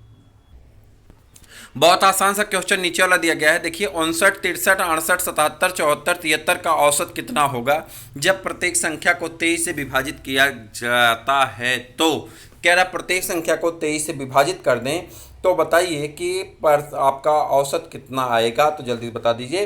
देखिए, इस तरह का क्वेश्चन आपको सिर्फ गुमराह करने के लिए देगा। लास्ट में 23 से विभाजित करिएगा। आप जानते हैं औसत संख्या किसे कहते हैं? कुल योग बटे संख्या। तो कुल योग आप जोड़ लीजिए, तो इसको जोड़ देंगे तो कितना आएगा? अगर हम इसको जोड़ें तो ये देखिए हो जाएगा आपका, ऐसे जोड़िए इसको। देखिए, ये हो गया 50, 60, 60, 50 कितना हो जाएगा? फिर देखते हैं, 5, 6, 5, 11 यानी 110, 110 और 6, 110 और 60, 110 और 60, 170, 170 और 170 और 70, 240, 240 और 70, 240 और 70, 310, 310 और 70, 380, 310 और 70 कितना होगा? 380 हो गया। ठीक है, अब देखते हैं 3, 4, 7, 7, 7, 14, 14 का मानने 14। ठीक है, 14 और 14, 8, 14, 8 कितना होगा? जल्दी बताइए। 14, 8 हो गया आपका 8, 22, 14, 8, 22, 22, 3, 25, 25 और 9, 25, 9 कितना होता है? तो आप कहेंगे 34। तो इसमें 34 जोड़ दिए तो टोटल हो जाएगा आपका कितना? तो ये हो जाएगा 4 और ये हो जाएगा 8, 3, 11, 1 और ये हो जाएगा आपका 4, 414। टोटल संख्या कितनी होगी? 414। संख्या कितनी? 1, 2, 3, 4, 5, 6। टोटल संख्या कितनी? 6। 6 से हम इसको डिवाइड कर देंगे, 6 छः 36 हो जाएगा। और उसके बाद बचेगा कितना? 5, 54, 6, 9 में 54। हमारे पास कितना आ गया? 69। कह रहा है 23 से विभाजित करना है, तो हम 23 से क्या करेंगे? विभाजित कर देंगे। 23 3 69 होता है। हमारा आंसर क्या सही हो जाएगा? 23, 3 हो जाएगा। क्या आंसर सही हो जाएगा? 3। फिर से देखते हैं, कह रहा है कि इतनी संख्याओं का औसत कितना होगा जब प्रत्येक संख्या को 23 से विभाजित किया जाए। प्रत्येक को 23 से विभाजित ही नहीं करना भाई, दशमलव में आएगा, आप परेशान होंगे। क्यों करना? हम सबका औसत निकाल करके कर लेंगे। सबका औसत निकालेंगे तो जब इन संख्याओं को हमने ऐड किया तो हमारे पास आया 414। कितना आया? 414। फिर हमने क्या काम किया? इन संख्याओं को डिवाइड कर दिया किससे? 6 से। चूंकि आप जानते हैं औसत बराबर क्या होता है? योग बटे संख्या। तो योग हमने कर लिया, तो योग बटे संख्या हमने कर दिया। जब हमने इसको डिवाइड किया तो हमारे पास मिला 69 ठीक है, कह रहा सबको 23 से विभाजित करना था, हमने डायरेक्ट 23 से विभाजित कर दिया और जो हमारा आंसर आ गया 3 आ गया। That is the correct answer for that question. जिसको पता है वो कमेंट करके बता सकता है। चलिए यहाँ पे आपका क्वेश्चन नंबर अगला है, प्रतिकूल का विलोम शब्द क्या होता है? प्रतिकूल का क्या होता है? अनुकूल होता है। प्रतिकूल का विलोम शब्द क्या होता है? तो आप कहेंगे प्रतिकूल का विलोम शब्द क्या होता है? अनुकूल होता है। तो जल्दी से आंसर बता दीजिए, आपका प्रतिकूल का ऑप्शन नंबर सी क्या होगा? सही हो जाएगा। शब्द अन्वय का संधि विच्छेद क्या है? अन्वय का संधि विच्छेद क्या है? यूपी ट्रिपल फॉरेस्ट गार्ड में पूछा गया क्वेश्चन है। तो आप कहेंगे अनुधन अय, क्या होगा? अनुधन, ये अय होगा, अन्वय होगा। तो अनुधन अय आपका ऑप्शन नंबर 1 में मिलेगा। तो आपका यण संधि होती है, यहाँ पे क्या संधि हो जा रही है? यण संधि हो जा रही है। तो यण संधि की वजह से क्या हो रहा है? अन्वय हो जा रहा है। ठीक है, चलिए कलेजे पर सांप लौटना, कलेजे पर सांप लौटना, जल्दी बताइए। कलेजे पर सांप लौटना, ईर्ष्या से जल उठना, ईर्ष्या से जल उठना। जब आप नौकरी लेकर के आएंगे, लोअर पीसीएस बनेंगे, लेखपाल बनेंगे, सेक्रेटरी बनेंगे, कुछ बन करके जब घर पे आएंगे तो आपके जो पड़ोसी होंगे ना, उनके कलेजे पे सांप लौटेगा। तो कहेंगे अरे तुक्का लग गया, इतना दिन से तो तैयारी कर रहा था, हो गया, तुक्का लग गया होगा। आपने क्या परिश्रम किया उसे कोई नहीं देखेगा, लेकिन लोग ये कहेंगे अरे तुक्का लग गया होगा, हो गया। तो उसे क्या कहते हैं? कलेजे पे सांप लौटना। उसे क्या कहते हैं? ईर्ष्या से जल उठना। उसे क्या कहेंगे? ईर्ष्या से जल उठना। इसलिए ऐसा करके दिखाओ को जल उठें, भुन जाएं, तल जाएं, फ्राई हो जाएं, भाड़ में जाएं। ठीक है, उन्हें के लिए मतलब जो जल रहे हैं अच्छे से जलें, खत्म हो जाए, जल करके भस्म हो जाए। उस भस्म को हम लोग राख को साफ कर देंगे, वहां से गंदगी साफ होगी बेफालतू। एक आपने बायोलॉजी में पढ़ा होगा इंसिनरेशन। इंसिनरेशन मतलब क्या होता है कि जब कोई कचरा बहुत ज़्यादा हो जाता है तो उसे एक टैंक में भर करके जला दिया जाता है, जिससे क्या होता है? कचरे की मात्रा कम हो जाती है, बने हुए बचे हुए अवशेष बचते हैं, यानी राख बचती है। तो जो जल भुन रहे हैं उन्हें जल भुन जाने दीजिए। ठीक है, आप अपना जोर इतना तेल लगाइए, इतना प्रकाशवान हो जाइए कि सामने वाला जल भूल करके अपने आप समाप्त हो जाए। ठीक है, जो आपका दुश्मन है वो अपने आप समाप्त हो जाए। चलिए कवि का स्त्रीलिंग शब्द क्या होगा? ये तो बताना ही नहीं है, आप सबको पता। कवि का स्त्रीलिंग शब्द कवयित्री होता है, कवयित्री होता है। कभी कवित्री मत लिख दीजिएगा, कवयित्री होता है। ऑप्शन नंबर सी आपका सही होगा। वह स्त्री जिसका पति परदेश गया हो, पिया गए परदेश मोरा लागे नहीं जिया। जल्दी बताओ, जिसका वह स्त्री जिसके पति परदेश गए हों, वाक्य के लिए एक शब्द बताओ। पिया गए परदेश, जल्दी बताओ भाई, किसका क्या होगा? ऐसी स्त्री को क्या कहते हैं जिसके पति कहाँ चले गए? प्रदेश। तो उसे कहते हैं प्रोसित पतिका। क्या कहते हैं? प्रोसित पतिका कहते हैं। तो ऑप्शन नंबर कौन सा है आपका? सी क्या होगा? करेक्ट ऑप्शन हो जाता है। नौड़ा किसे कहते हैं? नई ब्याही हुई स्त्री जब चिपक चिपक के चलती ना, हवा भी पास नहीं होती, उसे क्या कहते हैं? नौड़ा कहते हैं। और बताइए, चलिए आगे बढ़ जाते हैं। इंग्लिश का कुछ क्वेश्चन दिया गया है, तो इसको देखिए। जो लोग हमारे ऐसे अभ्यर्थी हैं जो लोग इंग्लिश से डरते हैं, हम लोग उत्तर भाषी हैं और इंग्लिश से बड़ी डर लगती है, तो मैं आपको एक फ्री में सजेशन दूंगा। इंग्लिश को आप पढ़ तो जरूर लीजिएगा, पैसेज को। ठीक है, पैसेज से आपके 5 नंबर की इंग्लिश आनी है। मेरी बात को एकदम हल्के में मत लीजिएगा, मैं बड़ी ऊंची बात करने वाला हूँ। 5 नंबर की इंग्लिश आती। पूरी इंग्लिश की तैयारी करने में आपको 3 महीने लग जाएंगे, उतना समय था नहीं कि आप उसकी तैयारी कर सकें। तो मैं बता रहा था कि इंग्लिश अगर आपके लिए कठिन है तो आप क्या काम करिए, पूरे पैसेज को पढ़िएगा। पैसेज को कैसे पढ़ना वो मैं बताऊंगा, और उसके पहले अभी मैं बता रहा हूँ आपको, और उसके पहले उसमें एक एक आंसर को चूज करिएगा। पैसेज के 2-3 आंसर आपके सही हो जाएंगे। एक पैसेज में 3 क्वेश्चन रहेगा और 2 क्वेश्चन आपके ग्रामर से, यानी अगर 3 में 2 आपका तुक्का लग गया तो आपका कांड सही है। ठीक है, अगर आपको लगेगा नहीं आ रहा है, नहीं क्लियर कर पा रहे हैं, जैसे उसमें सिनोनिम्स पूछ लिया, एंटोनिम्स पूछ लिया, तो ऐसी स्थिति में आप रिस्क मत लीजिएगा, वरना आप माइनस में जाएंगे। ठीक है, चलिए अब मैं इसको पढ़ूंगा, बताऊंगा। ठीक है, मैं यहाँ पर आ जाते हैं, पहले क्वेश्चन देख लेते हैं। कितने क्वेश्चन करने हैं हमको? यहाँ पे कह रहा पैसे दिया गया है जिसमें हमको क्या करना है, 1 2 3 4, ठीक 4-5 क्वेश्चन दिए गए हैं, उसी को हमको करना है। ठीक है, 4-5 क्वेश्चन है, 4 क्वेश्चन दिया गया, नहीं 4 क्वेश्चन नहीं है, 3 क्वेश्चन दिए गए हैं। पैसे से कितने क्वेश्चन दिए गए हैं? 3 क्वेश्चन दिए गए हैं, हमको उसी को करना। चलिए अब यहाँ कह रहा है abundant turn kite string stuck in tree benefit ओम। अब यहाँ बताना है कि कह रहा है कि जो काइट है, पतंग उड़ के जा रही थी, उसके तार जो धागा था उससे क्या नुकसान हुआ। तो अब यहाँ पर आप बताएंगे, तो यहाँ पर आपको उसको पढ़ना पड़ेगा ऊपर। ठीक है, उसी तरह से how can a tree be killed by A creeper, कह रहा है कि हम रेंगने वाले पौधे को कैसे किल्ड कर दिए, मार दिए। व्हाट वुड बी, अब यहाँ पे हमको आना ऊपर। अब देखिए इसको पूरा पढ़ेंगे, इसको क्या करेंगे, पूरा पढ़ेंगे, और जब पढ़ेंगे तो हमारा आंसर अपने आप मिलता चला जाएगा। सबसे पहले आ जाएं यहाँ पे 41 का आंसर करने के लिए। तो 41 का आंसर करने के लिए अब देखिए कह रहा है मंजा, कोई है manja, are a glass coated string use for the flying kites, not only poses threat to human animal and bird but also a tree. A study by the country's oldest botanical garden has revealed that it possesses a great threat of the tree. But how can a snapped string stuck in a tree kill the tree? Apparently, it does so by allying with the creeper in the garden. अब यहाँ कह रहा है कि जो आपका यहाँ पे सारा मैटर दिया गया, इसका मैटर क्या है उसके बारे में आपको बताना, लेकिन हमारा आंसर मिल गया पहला वाला। हमारा क्या हुआ, पहला वाला आंसर मिल गया कि हमें क्या करना है। तो एक क्रीपर्स के लिए क्या है, नुकसानदायक है। कह रहा अगर हम लेखक को पूरे पाठ्यांक को पढ़ें तो वृक्ष में फंसे हुए पतंग के धागे स्ट्रिंग मंजा, मंजा जिसे कहते हैं, आप मंजा नहीं जानते हैं, मंजा वो पतंग में लगाते हैं ना नीचे वाला मंजा कहते हैं काटने के लिए पतंग को। तो कह रहा स्ट्रिंग मंजा यानी जो स्ट्रिंग धागा लगाए आप मंजा वाला के सहारे बेलों और लताओं, जो क्रीपिंग पौधे हैं, रेंगने वाले पौधे हैं जिसकी लताएं नीचे तक आती हैं, वो क्या होती हैं जब उसमें टकराती हैं ना तो कट जाती हैं। तो नुकसान किसको पहुंचाता है, तो आपका आंसर क्या हो जाएगा, क्रीपिंग को। किसको, क्रीपिंग। क्रीपिंग मतलब होता है पौधे आपके दो तरह के होते हैं। तो एक आपका जो होता है जो तीन तरह के होते हैं, एक हर्बेशियस प्लांट होता है, एक आपका श्रब्स होता है और एक होता है ट्री।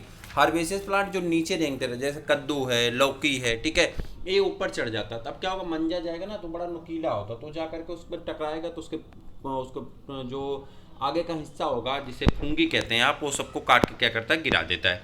इससे उसका क्या हो जाता है, नुकसान हो जाता है। How can a tree be killed by the creeper, कह रहा है कि क्रीपर के पौधे को कैसे किल्ड किया गया।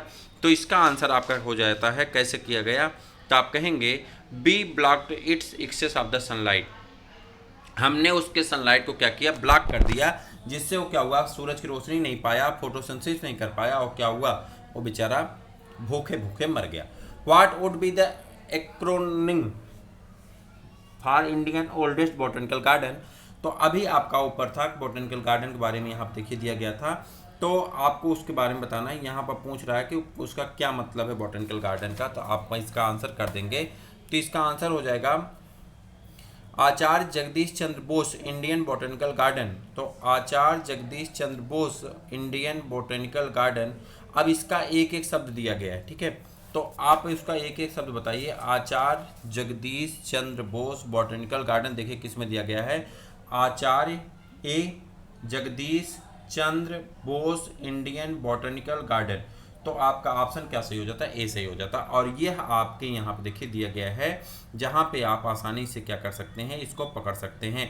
देखिए कह रहा है आचार्य Jagdish Chandra Bose Indian botanical garden, ठीक है। अब क्या हुआ, किस तरह से आपने कितने क्वेश्चन को कर लिए, आपने 3 क्वेश्चन में से 2 क्वेश्चन तो आपको डायरेक्ट आंसर मिल गए। अगर आपको थोड़ी सी इंग्लिश आती होगी तो आप कर सकते हैं। अब ये देखिए थोड़ा सा कठिन क्वेश्चन आपके लिए है, इसका क्या बताना है आपको, best expression by the given word, ठीक है, 4 alternative choose the one which the best expression of the meaning. कह रहा है मीनिंग के अकॉर्डिंग क्या सही होगा, तो आपको बताना है। एट्रोसिटी, एट्रोसिटी मतलब होता है क्रूरता, नृशंसता, महापाप, जिसे किसी व्यक्ति को मतलब अक्सर पेपर में नहीं सुनते, उसे 4 लोगों ने कूट कूट के मार डाला, ठीक है, मर्चे की तरह कूट रहे थे, ठीक है, या हैवानियत की हद पार हुई, लड़की के बलात्कार करके मार डाला। तो ये जो थी इसे क्रूरता कहते हैं। इसके लिए एक शब्द जो यूज किया जाता है खास करके बोलचाल की भाषा में, एट्रोसिटी कहते हैं, ठीक है। नॉर्मली जब इंग्लिश की भाषा में आप बोलचाल करेंगे तो वहाँ पर आप एट्रोसिटी यूज करते हैं इस शब्द के लिए। तो एट्रोसिटी मतलब होता है क्या, क्रूरता, बर्बरता, मतलब नृशंसता, मतलब ऐसे, मतलब बर्बर, उसे क्या कहते हैं, बर्बरटी, यानी बर्बरता करना, बहुत बर्बरता करते हैं। तो बर्बरटी मतलब यहाँ पर क्या होगा, क्रूरता होगा। हिंदी शुद्ध उसकी क्या है, क्रूरता है। यहाँ पे भी बर्बरटी दिया गया है, और एट्रोसिटी मतलब भी क्रूरता है। अक्सर आप कहते हैं बड़े बर्बर लोग हैं, यानी बड़े क्रूर लोग हैं। तो आपका आंसर क्या सही हो जाएगा, इसका बी, ठीक है। चलिए choose the word opposite for the meaning of the given word. कह रहा मीनिंग अपोजिट बताना, जैसे विलोम आप हिंदी में बताते हैं वैसे इंग्लिश में क्या बताना है, इसके लिए अपोजिट वर्ड बताना है। एडवांस, एडवांस मतलब क्या होता है, इसका अपोजिट बताना है, ठीक है। एडवांस मतलब क्या होता है, प्रगति करने वाला, आगे बढ़ चुका हुआ, या कहते हैं ना आगे की पीढ़ी का। लेकिन यहाँ एडवांस का मतलब है नंगे घूमने का, ठीक है। आप देखेंगे ना कोई नंगा घूम रहा है तो समझ लो कोई एडवांस है। यहाँ पे भारत में दो लोगों के पास कपड़े नहीं हैं, एक जो बहुत एडवांस हो गया है, उसके कपड़े बड़े छोटे हो गए हैं, ठीक है, सब कुछ दिख रहा है। अभी देखिए ना राजकुंद्रा को पैसे की कमी थोड़ी थी, एडवांस है ना, उसने क्या क्या कर रहा है, बीबी तक भी साथ में फंसी हुई है। वो एक आती है लक्स की ब्यूटी वाली, ठीक है, लक्स की ब्यूटी क्या करती हैं, ड्रग्स की ब्यूटी बांट रही हैं, हर कैंपस में जाकर के ड्रग्स ब्यूटी बांट रही हैं। तो इनके पास पैसे हैं लेकिन ये क्या है, एडवांस दिखाएंगे, एक बड़े एडवांस हैं, लेकिन उतने ही ये क्या है, निकम्मे हैं, निठल्ले हैं, नीच हैं। मतलब भारत के लिए तो ऐसे नीच प्रवृत्तियों का होना ही नहीं है, इन्हें तो ऐसे कठोर सजा देनी चाहिए, खत्म हो जाए, ठीक। लेकिन अगर भारत की कोई कन्या, भारत का कोई व्यक्ति जाकर के गोल्ड मेडल लेकर के आता है, जैसे आज बजरंग पुनिया को भी मेडल मिला है, तो जब वो मेडल लेकर के आता है ना, तो उसके यहाँ हमारे लोग देखते हैं, कहते हैं ये सुंदर नहीं लग रहा है। अब एक नीच, तुझे सुंदर क्या दिखाई पड़ेगा, ठीक है, तू नंगे घूम रहा है तो सुंदर दिख रहा है। तो एडवांस मतलब होता है, सही एडवांस का शुद्ध मीनिंग क्या होती है, प्रगति करने वाला। जैसे हमारे देखिए बजरंग पुनिया है, या हमारे मेडल लाने वाले खिलाड़ी हैं, क्रिकेट के बहुत सारे खिलाड़ी, ये सब क्या है, एडवांस हैं। इन्होंने अपने क्षेत्र में एक नाम कमाया, एक अधिकार कमाया, लेकिन इन्हें एडवांस नहीं कह सकते बॉलीवुड वाले नचनियों को, ठीक है। तो यहाँ एडवांस का मतलब क्या होता है, आगे बढ़ा हुआ, प्रगति किया हुआ, अगुआ, ठीक है। इसका विपरीत क्या होता है, इसका विपरीत आपको बताना है ना, विपरीत मतलब उल्टा, अपोजिट, विलोम बताना है। रिट्रीट होता है, क्या होता है, रिट्रीट, रिट्रीट मतलब पीछे हटना, शरण लेना, वापस गिरना। तो रिट्रीट क्या होता है, रिट्रीट, यहाँ पे ऑप्शन नंबर सी क्या हो जाता है, इसका करेक्ट ऑप्शन हो जाता है रिट्रीट, ठीक है। चल, इंग्लिश खत्म हो गई। इंग्लिश की फियर आप खत्म करने का एक ही तरीका है, उसे डरिए मत। इंग्लिश में बस कोशिश करिएगा कि अगर आपको, जैसे आप इंग्लिश जानते होंगे तब तो आपके लिए अच्छी बात है, तब तो आपको कोई दिक्कत नहीं।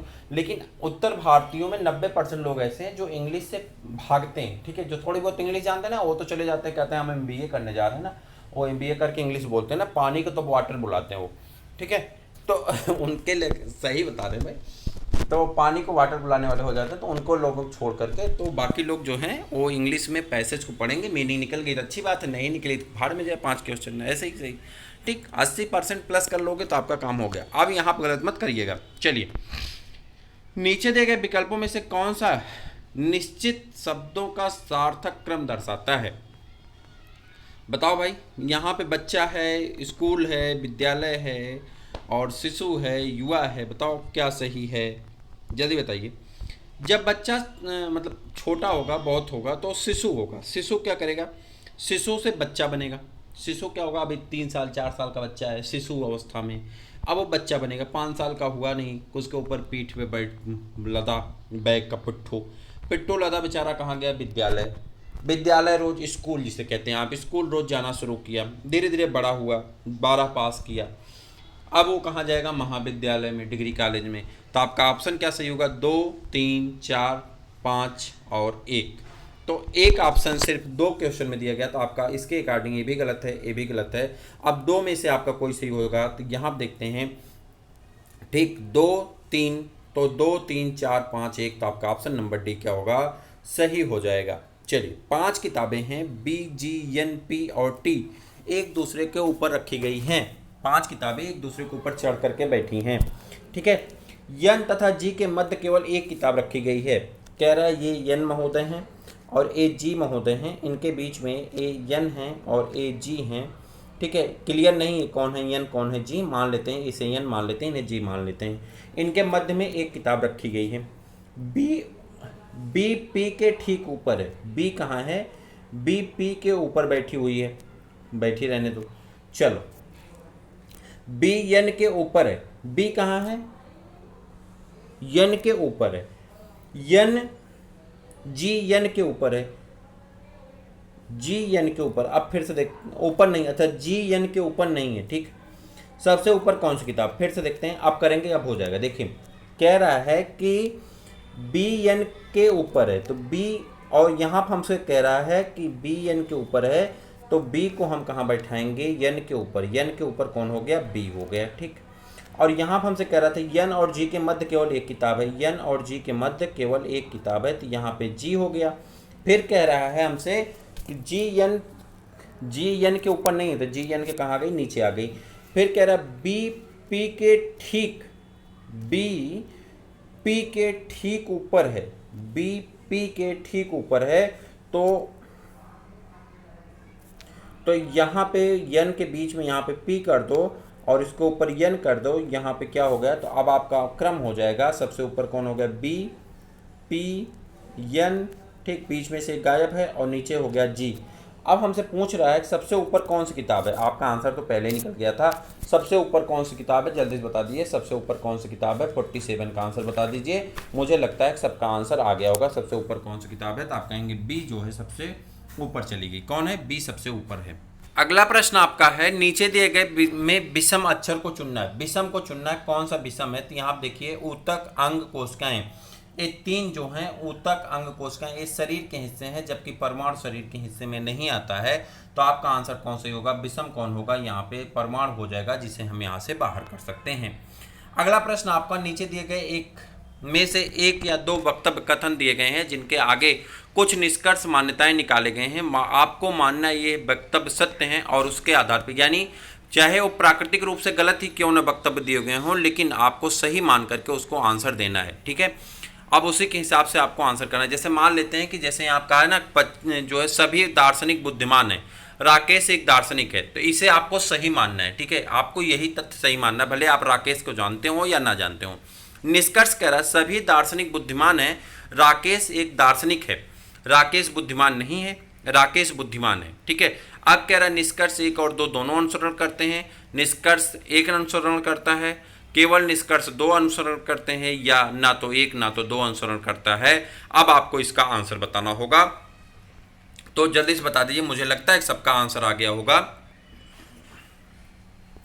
कह रहा है कि जब ये अनुसरण दो करता है, देखिए यहाँ कह रहा है कि सभी दार्शनिक बुद्धिमान है। दार्शनिक की परिभाषा क्या होगी, कोई बुद्धिमान हो, और राकेश एक दार्शनिक है, तो दार्शनिक क्या होगा, बुद्धिमान होगा, तो राकेश बुद्धिमान भी होगा। तो आपका आंसर, अगर आपको कहा जा रहा है कि लेखपाल बनने के लिए आपको पेट परीक्षा और लेखपाल की परीक्षा पास करनी होगी, आप लेखपाल हैं, तो इसका अर्थ क्या निकलता है कि आपने वो परीक्षा पास की होगी, तो उसी तरह से भी है, ठीक है। चलिए, कह रहा है नीचे कुछ कथन दिए गए हैं, उसको उसी तरह का प्रश्न भी है। चलिए, सभी शासक मशीनें हैं, सभी शासक मशीनें यानी जो व्यक्ति है उसे मशीन मान रहे हैं, और कुछ मशीनें महंगी वस्तुएं हैं और कुछ मशीन ऐसी जो महंगी वस्तुएं हैं। अब आपको इसका कथन निष्कर्ष निकालना है। बताइए, कुछ शासक महंगी वस्तुएं हैं, कुछ शासक महंगी मशीनें हैं, कुछ महंगी वस्तुएं मशीनें हैं, सभी महंगी वस्तुएं मशीनें हैं। अब आपको बताना है कि कौन सही है कौन गलत है, यानी दोनों निष्कर्ष निकलते हैं, केवल एक निष्कर्ष निकलता है, केवल दो निष्कर्ष निकलता है, केवल दो और तीन निष्कर्ष निकलते हैं।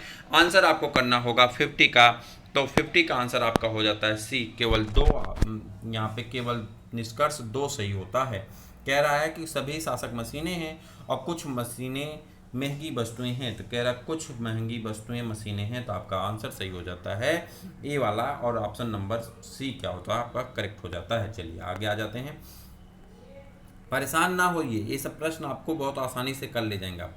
जून 2021 के आर्थिक मामले में मंत्रिमंडल समिति ने गहरे समुद्र अभियान की मंजूरी प्रदान की। ध्यान से देखिएगा, गहरे समुद्र अभियान की मंजूरी प्रदान की। इस अभियान के चरणबद्ध ढंग से लागू करने हेतु 5 वर्ष की अवधि में इसकी अनुमानित लागत राशि कितनी होगी। कह रहा है कि जून 2021 में आर्थिक मंत्रालय ने की मंत्रिमंडल समिति ने गहरे समुद्र अभियान के लिए कुछ चरणबद्ध ढंग से लागू किया गया है, उसके बारे में आपको बताना है क्या लागू किया गया है। 16 जून 2021 को आर्थिक मामले की मंत्रिमंडलीय समिति ने गहरे समुद्र अभियान डीप ओशियन मिशन की मंजूरी प्रदान की। पृथ्वी विज्ञान मंत्रालय इस बहुसंस्था महत्वाकांक्षी अभियान को लागू करने वाला नोडल मंत्रालय होगा।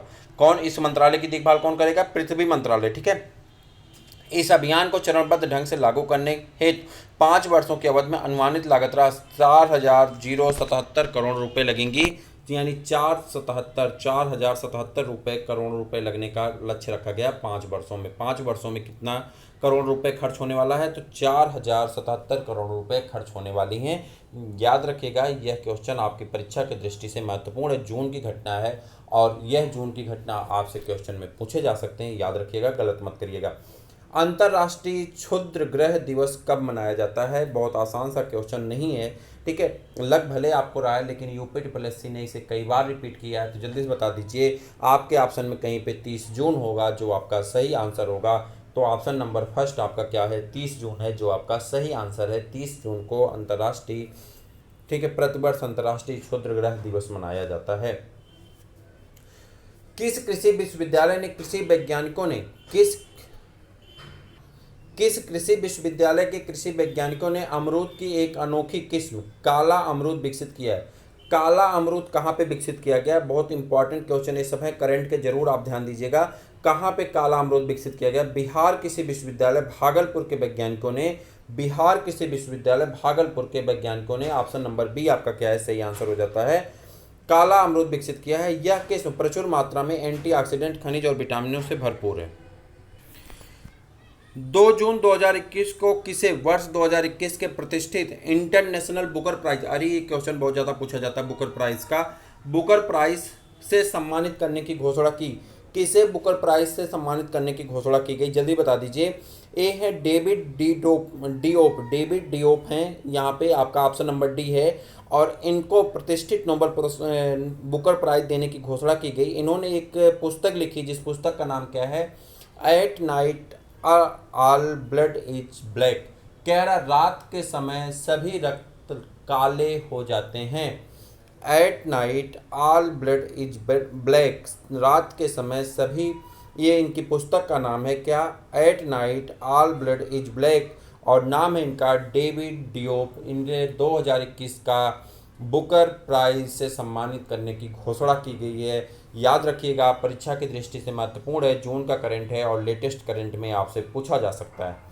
जून 2021 में संपन्न टेनिस की ग्रैंड स्लैम प्रतियोगिता फ्रेंच ओपन 2021 के पुरुष एकल का खिलाड़ी किसे चुना गया, आप बताएंगे, या पुरुष एकल का खिलाड़ी कौन जीता, खिताब किसने जीता, जल्दी बता दीजिए। 21 में संपन्न टेनिस की ग्रैंड स्लैम प्रतियोगिता में फ्रेंच ओपन 2021 का पुरुष एकल का खिताब किसने जीता, तो जल्दी से बता दीजिए। ग्रैंड प्रतियोगिता में फ्रेंच ओपन 2021 का पुरुष एकल का खिताब सर्बिया के नोवाक जोकोविच कहाँ के रहने वाले हैं, सर्बिया के रहने वाले हैं। इन्होंने ही ग्रीस के स्टेफनोस सिपास को पराजित करके यह जीता। महिला एकल का खिताब चेक गणराज्य की बारबोरा क्रेजिस्कोवा ने जीता। ठीक है, किसने जीता महिला का, चलिए। जैव प्रौद्योगिकी विभाग डीबीटी जैव प्रौद्योगिकी विभाग, ठीक, राष्ट्रीय रोग प्रतिरक्षण संस्थान एनआईआई को भारत के पहले स्वदेशी ट्यूमर एंटीजन SPAG9 के लिए ट्रेडमार्क प्राप्त हुआ। भारत के पहले स्वदेशी ट्यूमर एंटीजन SPAG की खोज वर्ष 1988 में किसने की थी, 1998 में किसने की थी, तो आपका आंसर सही हो जाएगा। बहुत आसान सा क्वेश्चन है, जल्दी से बता दीजिए, जल्दी से बताइए कौन है।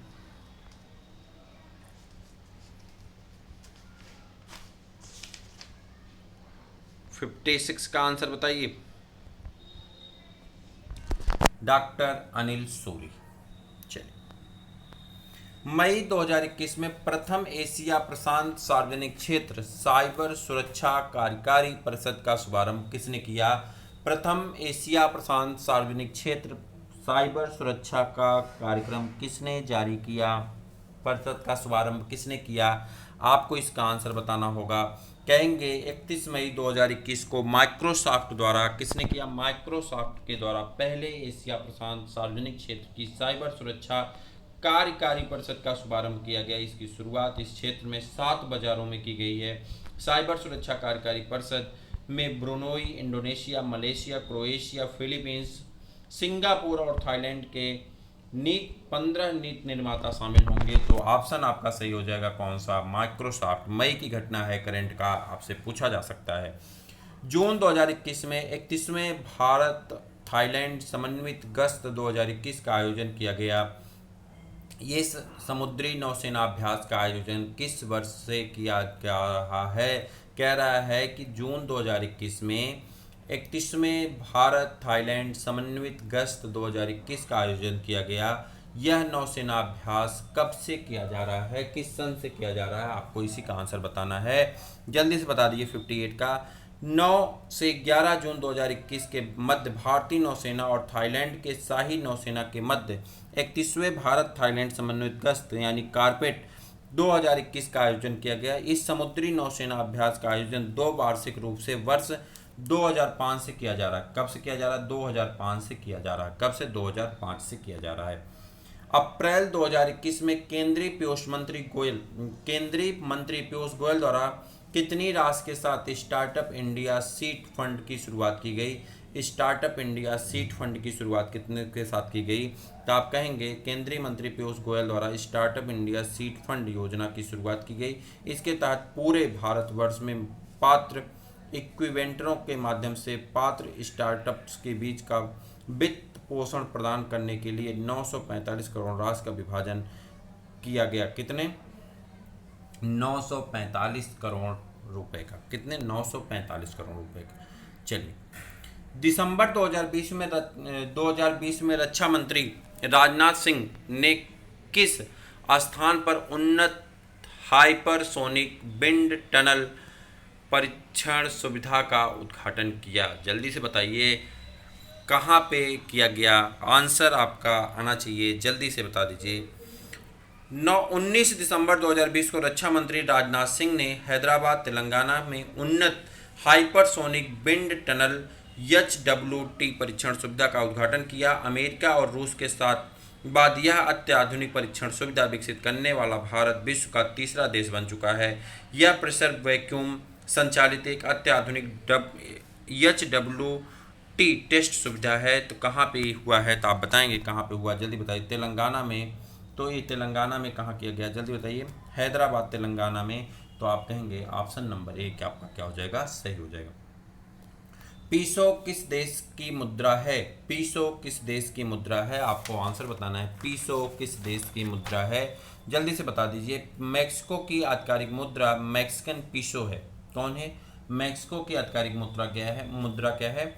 मैक्सिको पीसो है। जबकि दक्षिण कोरियन वान और इटली की यूरो तथा जापान की मुद्रा को एन कहते हैं। जापान की मुद्रा को क्या कहते हैं? ये पूछा जाता है आपका। जापान की मुद्रा को क्या कहते हैं? एन कहते हैं। ठीक है, चलिए आगे कुछ मंदिर दिए गए हैं और उनको आपको राज्य के साथ मैच कराना है। 4 ऑप्शन दिए गए हैं, आपको बताना है कौन सा सही है। सोमनाथ मंदिर कहाँ से, कामाख्या मंदिर कहाँ से, रामनाथ स्वामी मंदिर कहाँ से और महाबोधि मंदिर कहाँ से है? 4 ऑप्शन दिए गए हैं, चारों ऑप्शन को आपको मैच करा के बताना है।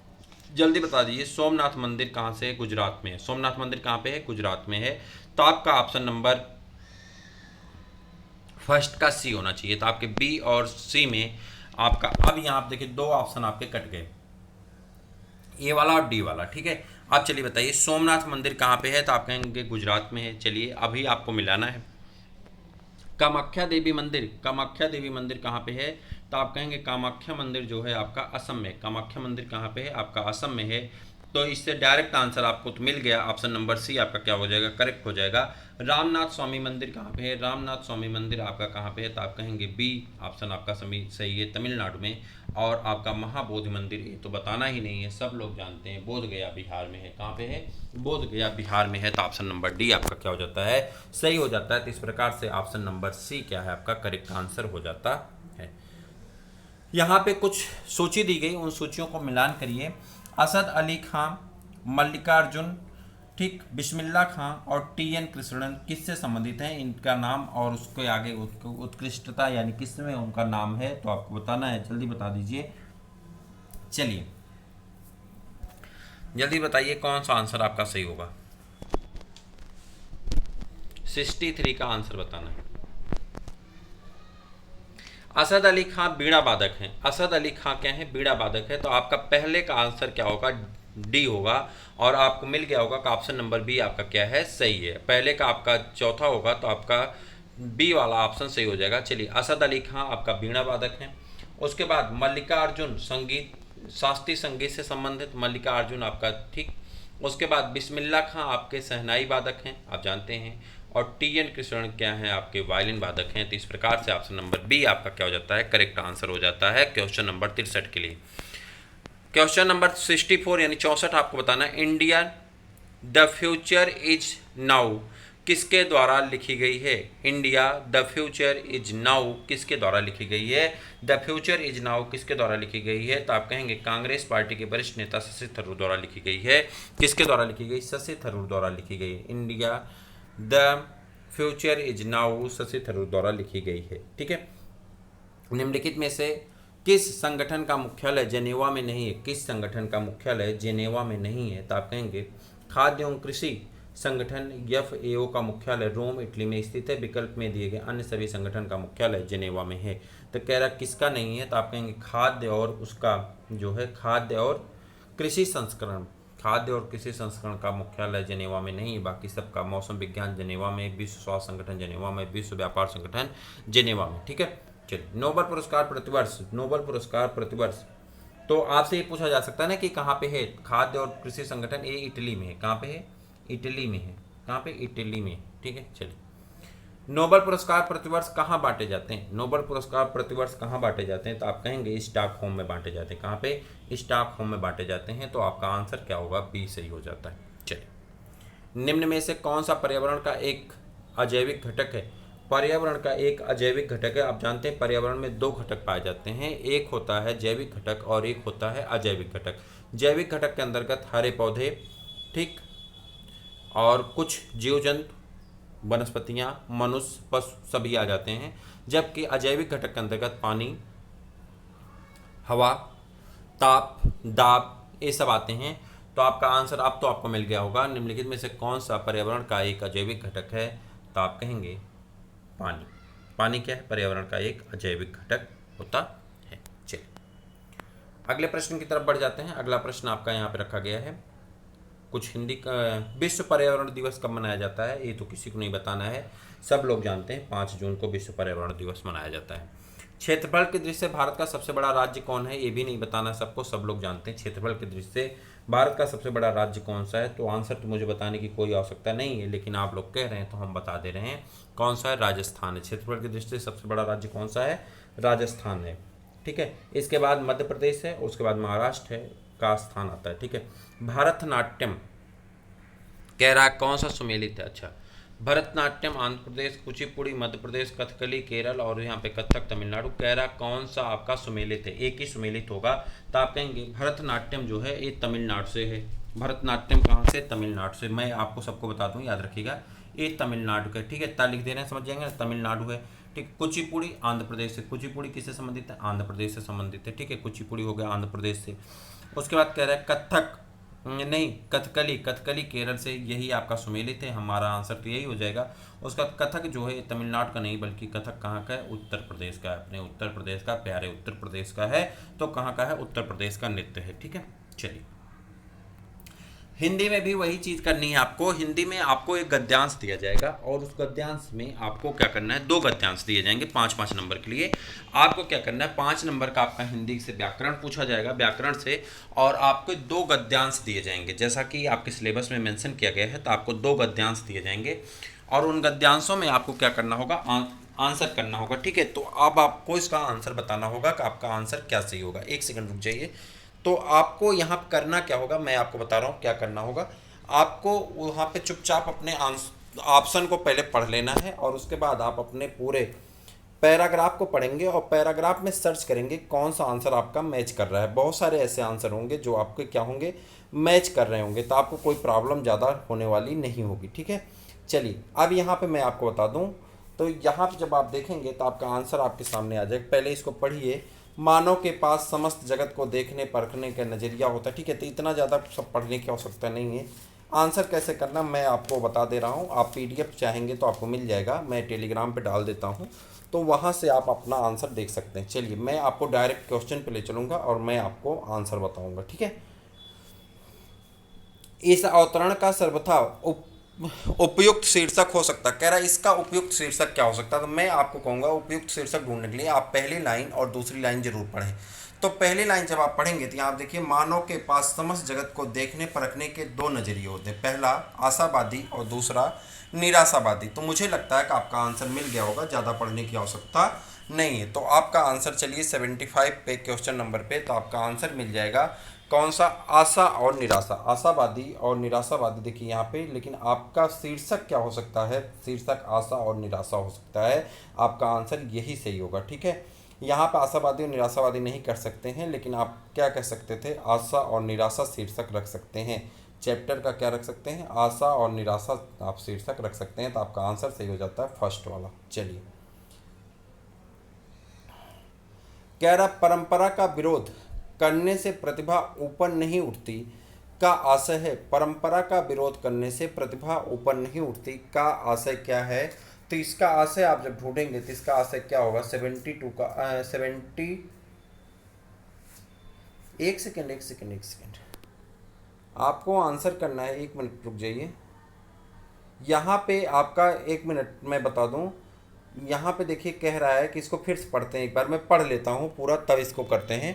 मानव के पास समस्त जगत को देखने परखने के दो नजरिए होते हैं, एक आशावादी और दूसरा निराशावादी। इसे सकारात्मक और नकारात्मक दृष्टि भी कहते हैं। जो आशावादी व सकारात्मक मार्ग पर चलते हैं वे सदैव आनंद के की अनुभूति प्राप्त करते हैं, और तथा निराशावाद या नकारात्मक दृष्टि वाले दुख के सागर में डूबे रहते हैं और सदा अपने आप को प्रस्थापित करने के लिए तर्क किया करते हैं। वे भूल जाते हैं कि तर्क और कुतर्क से ज्ञान का नाश होता है एवं जीवन में विकृति उत्पन्न होती। आशावादी कभी तर्क नहीं करता, फलस्वरूप वह आंतरिक आनंद की प्रतीत करता है। वह मानता है कि आत्मिक आनंद कभी प्रहार या काटने की प्रक्रिया में नहीं है। किसी परंपरा का विरोध करने से ही प्रतिभा ऊपर नहीं उठती। किसी परंपरा का विरोध करने से, देखिए, किसी परंपरा का विरोध करने से प्रतिभा ऊपर नहीं उठती, ठीक है। चलिए, विरोध से नाश होता है, इसलिए जगत में सदा आशावाद ही पनपा है। उसने ही महान व्यक्तियों का सृजन किया है। निराशावाद या नकारात्मकता की नींव पर कभी कभी किसी जीवन प्रसाद का निर्माण नहीं हुआ। देखिए, जीवन और आशावाद, इसका सही शीर्षक क्या होगा, जीवन और आशावाद, ठीक है। वहाँ पे थोड़ा सा मिस्टेक हो गया, मैं पूरा पढ़ा नहीं। दूसरे में आते हैं, परंपरा का विरोध से प्रतिभा नहीं ऊपर नहीं उठती का आशय क्या है। कह रहा है कि प्रतिभा जो होती वो आपका क्या होगी, प्रतिभा जो होगी आपकी वो, यहाँ देखिए, परंपरा को स्वीकारने की प्रतिभा नष्ट हो जाती। परंपरा को स्वीकारने से प्रतिभा नष्ट नहीं होती, परंपरा को स्वीकारने से प्रतिभा नष्ट नहीं होती है। ऊपर अभी मैं लाइन इसको पढ़ करके आपको सुनाया था। नकारात्मकता का आशय क्या है, नकारात्मकता का आशय निराशावाद से, किससे, निराशावाद से है। तो आपका आंसर सही हो जाएगा ए वाला। निराशावाद दुख के सागर में डूबे रहते हैं और सदा अपने आप को प्रस्थापित करने के लिए तर्क किया करते हैं, के लिए किया गया के लिए कहा जा सकता है। ऐसे लोगों को क्या कहा जा सकता है, तो ऐसे लोगों को कह सकते हैं, निराशा कुंठा और प्रवंचना की जननी है। निराशा से चेहरा चिंता की रेखाओं से घिरा रहता है। निराशावादी व्यक्ति दूसरे के आनंद से दुखी रहते हैं। कह रहा उपयुक्त सभी वाक्य सही हैं। क्या होंगे, सभी वाक्य आपके क्या हो जाते हैं, सही हो जाते हैं। चलिए, अगला आपको, आत्मिक आनंद से आशय क्या है। आत्मिक आनंद का आशय क्या होगा, तो आप कहेंगे आत्मिक आनंद का आशय होता है आह्लाद करना, यानी खुश रहना, आनंदित रहना। अगला पैसेज आपका हिंदी का है, मानव में मर्म स्थल में परोपकार और त्याग जैसे सद्गुणों की जागृति तभी हो पाती है जब वह अपने तुच्छ भौतिक जीवन को नगण्य समझ करके उत्साह उमंग के साथ दूसरों की सेवा शुश्रूषा तथा सत्कार करता है। यह कठोर सत्य है कि जब भौतिक रूप से इस संसार के सीमित अवधि तक ही रहेंगे, हमारी मृत्यु के बाद हमारे निकट संबंधी बंधु बांधव मित्र बंधु बांधव जीवन भर हमारे लिए शोकाकुल और प्रेमाकुल भी नहीं रहेंगे। दुख मिश्रित इस निर्बल भावना पर विजय पाने के लिए तब हमारे अंतर्मन में एक विचार उठता है कि क्यों ना हम अपने सत्कर्मों और सद्गुणों का प्रकाश फैलाकर सदा सदा के लिए अमर हो जाएं। सेवक प्रवृत्ति अपनाकर हम ऐसा अवश्य कर सकते हैं। अपने निस्वार्थ व्यक्तित्व और परहित कर्मों के बल पर हम हमेशा के लिए मानवीय जीवन हेतु उत्प्रेरणा बन सकते हैं। अनुपम मनुष्य की सद्गति प्रदान करने के लिए यह विचार नया नहीं है। ऐसे विचार सज्जन मनुष्यों के लिए अंतर्मन में सदा उठते रहे हैं और इन्हें अपनाकर वे दुनिया में अमर भी हो गए। इस धरा पर अस्थायी रूप से नहीं रहने पर भी ऐसे परहितकारी कालांतर तक पूजे जाते रहेंगे। अमूल्य मनुष्य जीवन की सर्वश्रेष्ठ शिक्षा यही है। यही सोच सीख कर मनुष्य का जीवन आनंदमय और समृद्धशाली हो सकता है। यदि इस प्रकार मानव जीवन उन्नत होता है तो यह संपूर्ण संसार स्वर्गिक विस्तार ग्रहण कर लेगा। किसी भी मानव की आध्यात्मिकता का जो अंतिम ज्ञान मिलेगा वह भी यही शिक्षा देगा कि धर्म कर्म का उद्देश्य सत्कर्मों और सद्गुणों की ज्योत फैलाना ही है। कह रहा ऐसे परोपकारी लोग सदा पूजे जाते रहेंगे। जो आपको आंसर बताना है तो आप कहेंगे, जो आप ऊपर जाएंगे लाइन में ढूंढेंगे तो कहेंगे वहाँ पर मिल जाएगा आपको, सेवक वृत्त अपनाकर परहित करते रहते हैं। आपको कही लाइन में दिखाऊं तो कह रहा है सेवक वृत्त अपना करके परहित जीवन में लगे रहते हैं। यही कहीं था आपका, अभी देखिए चला गया, ढूंढेंगे तो मिल जाएगा। ठीक है, चलिए। कठोर सत्य किसे कहा जाता है? कठोर सत्य किसे कहा गया है आपको बताना। कठोर सत्य किसे?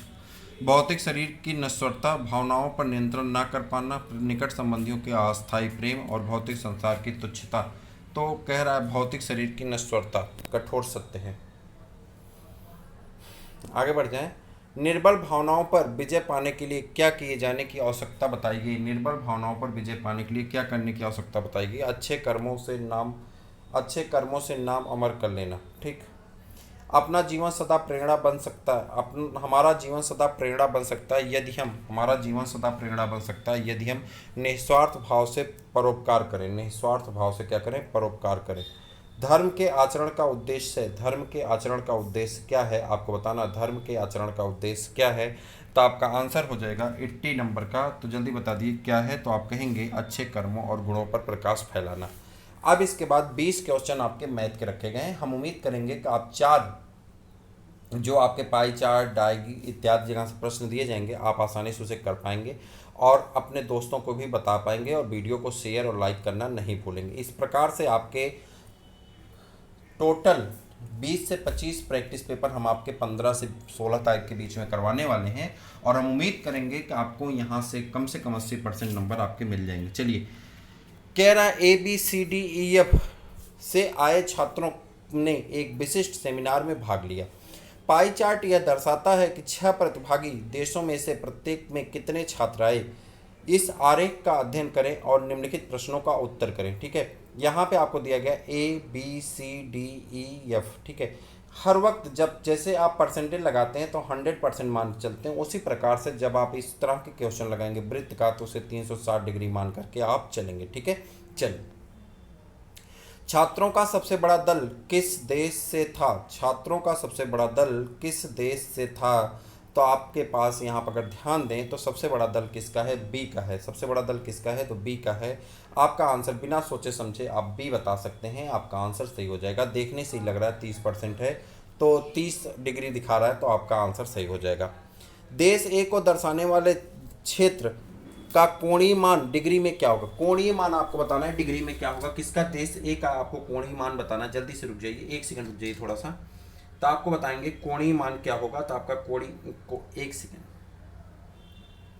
देश ए को दर्शाने वाले क्षेत्र का कोणीय मान डिग्री में आपको बताना है क्या होगा। हमसे पूछा जा रहा है देश ए को दर्शाने वाले कोणीय मान बताइए। पहले तो ए का कोणीय मान देखें तो हम पहले क्या काम करेंगे, इन सबको कैलकुलेट करेंगे। 25 30 क्या हो जाएंगे? 55 55 15 60 10 70 70 5 75 75 10 85 85 5 90, यानी इन टोटल जो मान दिए गए हैं ये 90 हैं। 90 बराबर होता है 360। 90 बराबर क्या है? 360। तो 1 डिग्री बराबर क्या हो जाएगा? इसको हम 90 से काट देंगे तो हो जाता है आपका 4 डिग्री, यानी 1 बराबर क्या हो जाता है? 4 डिग्री। और हमसे पूछा किसका जा रहा है? 1 बराबर 4 डिग्री। तो हमसे पूछा जा रहा है 25 छात्र जो यहाँ पे दिखाए जा रहे हैं ए का मान, तो 25 गुणे 4 यानी 1 छात्र बराबर 4 डिग्री, तो 25 छात्र बराबर 100 डिग्री होना चाहिए। आपका सही आंसर क्या होना चाहिए? 100 डिग्री। अगर हम डिग्री में दर्शाएं तो आपका ऑप्शन नंबर 1 क्या हो जाता है? करेक्ट आंसर हो जाता है। मैं फिर से आपको बता दूं, जब आपको इस तरह से वृत्त दिया जाता है तो उस वृत्त में उसको 360 मान के चलते हैं, और जब 360 मान के चलेंगे तो हमने देखा कि सारे एंगल को कितने कितने बेस पे यानी कितने कितने लड़कों को रखा गया है एक एक उसमें। तो हमने देखा कि टोटल 90 बच्चों को इसमें 360 डिग्री में एडजस्ट किया गया है। तो एक बच्चे की डिग्री कितनी हो गई? 4 डिग्री एक बच्चा कवर कर रहा है। तो 25 बच्चे ने कितने डिग्री कवर किया? तो आप कहेंगे कि 25 बच्चे ने 25 चौके 100 डिग्री कवर किया होगा। तो आपका आंसर क्या सही हो जाता है? ए वाला। ठीक है। सेमिनार में देश बी के छात्र देश ई के छात्रों की तुलना में कितने अधिक प्रतिशत में, कह रहा सेमिनार में देश बी के छात्र देश ई के तुलना में कितने अधिक प्रतिशत में हैं। तो आप आंसर कर लीजिए। पहले देखिए देश ई के कौन कौन है, देश बी है और देश ई है, ठीक है। देश बी का छात्र जो है वो 30 है। तो 30 को अगर हम देखेंगे 30 गुणे 4 कर देंगे तो ये कितना आ जाता है, 120 हो जाते हैं। और देश ई है ना, तो ई का कितना हो जाएगा, 40 हो जाएगा। अब आपको परसेंटेज निकालना है, तो आप कहेंगे इसका परसेंटेज निकल करके जब आप बताएंगे तो इसका परसेंटेज कितना आ जाता है। सेमिनार बी में छात्र कितने हैं आपके, 30 हैं, और इसमें कितने हैं आपके 20 हैं। तो 20 का आप ऐसे कर लेंगे, डायरेक्ट निकाल लीजिए। देखिए यहाँ पर आइए, सेमिनार बी में कितने हैं, 30 हैं। सेमिनार इसमें कितने, 10 हैं, ठीक है। वहाँ पे 10 लिखा गया है, ठीक है, 10 हैं। अब इसको जो हम करेंगे तो आप कहेंगे 30 माइनस 10 बटे 10, बेस लेंगे 10 को और क्या करेंगे 100 कर देंगे। तो आपका हो जाएगा 20 बटे 20 गुणे 100 बटे 10, 10 दूनी 20, और टोटल हो जाएगा आपका 200%। कितना होगा, 200% अधिक हैं। तो कितने अधिक हैं, तो आप बताएंगे यहाँ पे 200% हो जाएगा। आपका आंसर क्या होगा, बी वाला सही हो जाएगा। चलिए, यदि सेमिनार के लिए परिवहन पर कुल खर्च 9 लाख रुपए हुआ, कितना खर्च हुआ, 9 लाख रुपए हुआ, और छात्रों की मेजबानी पर 15,000 रुपये छात्रों के लागत आई, तो सभी छात्रों की मेजबानी पर हुई लागत और परिवहन में दिए गए व्यय का अनुपात क्या होगा। आप कहेंगे 15,000 छात्रों की मेजबानी पर आई लागत कितनी हुई, 15,000 गुणे 90 रुपये आप करेंगे। क्यों करेंगे, क्योंकि 90 छात्र थे। तो इस प्रकार से टोटल कितने हो जाएंगे, तो आपका परिवहन में आया, तो इसका जब निकालेंगे तो 15,000 गुणे 90 कर दीजिए, और इसका निकाल देंगे तो इसको ऐसे करिए 15,000 गुणे 90, चूँकि टोटल छात्र कितना था हमने बहुत पहले काउंट किया था, 90 थे, और टोटल लागत कितनी बता रहा है, 90,000, कितनी, 9 लाख, ठीक। ये कर दिए, इकाई दहाई सैकड़ा हज़ार 10,000 लाख, एक इसको काट दिए, 9 लाख हो गए। अब आपको इसको निकाल देना। जब इसको काट देंगे ना तो टोटल ये कट करके 2 2 4 जीरो कट जाएंगे, 3 1 4 जीरो कट जाएंगे, तो ये हो गया 15 गुणे 9, और इधर हो गया 9, तो 9 से 9 कट जाएगा, ये आ जाएगा आपका 15 गुणे 9 बटे 90। टोटल आपका जो आ जाएगा ये हो जाएगा 15 गुणे 9 बटे 90। अब इसको जब आप करेंगे तो ये 10 हो जाएगा, और ये क्या हो जाएगा, 1 हो जाएगा, यानी 15:10। और इसको जब काटेंगे तो 5 15 अनुपाते 5 दूनी 10, तो टोटल हो जाएगा 3:2। ऑप्शन नंबर बी क्या हो जाएगा, करेक्ट हो जाएगा। फिर से मैं बता दूं, कह रहा टोटल खर्च कितनी, 9 लाख है। कह रहा एक व्यक्ति पे जो खर्च हुआ तो 15,000 टोटल खर्च आए, 90 लड़के थे, तो 90 को 15,000 से मल्टीप्लाई करेंगे तो टोटल हो जाएंगे आपका वो। तो हमको यहाँ पर गुणा भाग नहीं करेंगे, हम डायरेक्ट करेंगे 15,000 प्रति छात्र आ रहा है यहाँ प्रति छात्र, तो 15,000 प्रति छात्र के परिवहन का खर्च है, प्लस 90 छात्र थे, बटे हम क्या करेंगे 9 लाख करेंगे। तो इकाई दहाई सैकड़ा हज़ार 10,000 लाख, ठीक। यहाँ पे 5 जीरो, 3 4 1 2 3 4 जीरो हमने काट दिया, बचा हमारे पास क्या 15 इंटू 9 बटे 90, 9 से इसको हमने भाग दे दिया तो 10 हो गया।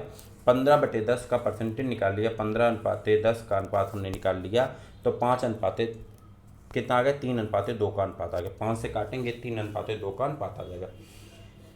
देश सी को दर्शाने वाले क्षेत्र का कोणीय मान बता दीजिए। तो एक कोण, एक का मान कितना 4 है, तो सी का 15 चौके 60 हो जाएगा, तो 15 चौके क्या हो जाएगा आपका 60 हो जाएगा। तो आपका आंसर क्या हो जाता है, डी हो जाता है। 15 चौके क्या हो जाएगा 60 हो जाएगा, और ऑप्शन आपका क्या हो जाएगा, डी हो जाता है, ठीक। चलिए, यहाँ पे एक दंड आरेख दिया गया है, मैं थोड़ा सा इसको बड़ा करूँ, लेकिन बड़ा कर दूंगा तो पढ़ने नहीं आएगा। चलिए आप बताइए इसको। कह रहा है दिया गया दंड आरेख बार ग्राफ 5 वित्त वर्षों, तो 13-14 से 17-18 के दौरान किस कंपनी द्वारा निर्मित किसी वस्तु टन के आयात और निर्यात के बारे में दर्शा रहा है। तो इसको आपको बताना है।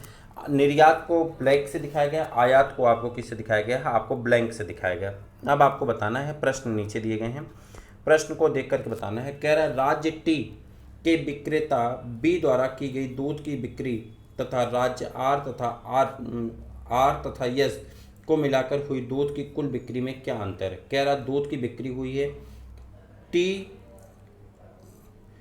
राज्य टी ने विक्रेता बी की गई दूध की बिक्री। तो चलिए राज्य टी में आइए और विक्रेता बी में जाइए। अरे नहीं, आपका यहाँ होगा। वो क्वेश्चन ही नहीं, सॉरी, और दूसरे टेबल का क्वेश्चन, तभी तो मैं कह रहा हूँ। कह रहा 5 वित्त वर्षों के दौरान कुल आयात और निर्यात का औसत क्या है। 5 वित्त वर्षों के दौरान कुल आयात और निर्यात का औसत निकालना है, जल्दी से निकालिए। 5 वर्षों के दौरान कुल आयात और निर्यात का औसत आपको निकाल के बताना कितना आएगा। चलिए देखते हैं कितना आएगा। आइए, आयात निर्यात सब जोड़ना है आपको, जोड़ना शुरू करिए। 8 6 14, 14 12, 8 6 14, 14 12 कितना होगा, जल्दी जल्दी बताइए। 14 12, 14 12 हो गया आपका 26, 26 10 36, 36 और 36, 36 और 16, 36 और 16 हो गया आपका 52, 52, 52 11, 52 और 11 हो गया आपका 63, 63 और 15, 63 15 हो गया आपका, जल्दी बताइए। 63 और 15 हो गया आपका, 63 और 15 हो जाएगा 78, 78 और 15, 78 5 83 10 93, 93 और 13, 93 और 13, 93 और 13, 93 3, 96 10, 96 10, तो आपका हो गया 10,600, 10,600 और 16, 10,600 और 16 अगर जोड़ देंगे तो आपका हो जाएगा 10,600 और 16, तो 10 आपका हो जाएगा 12,200, 12,200। उसके बाद 12,200 तो हो गया।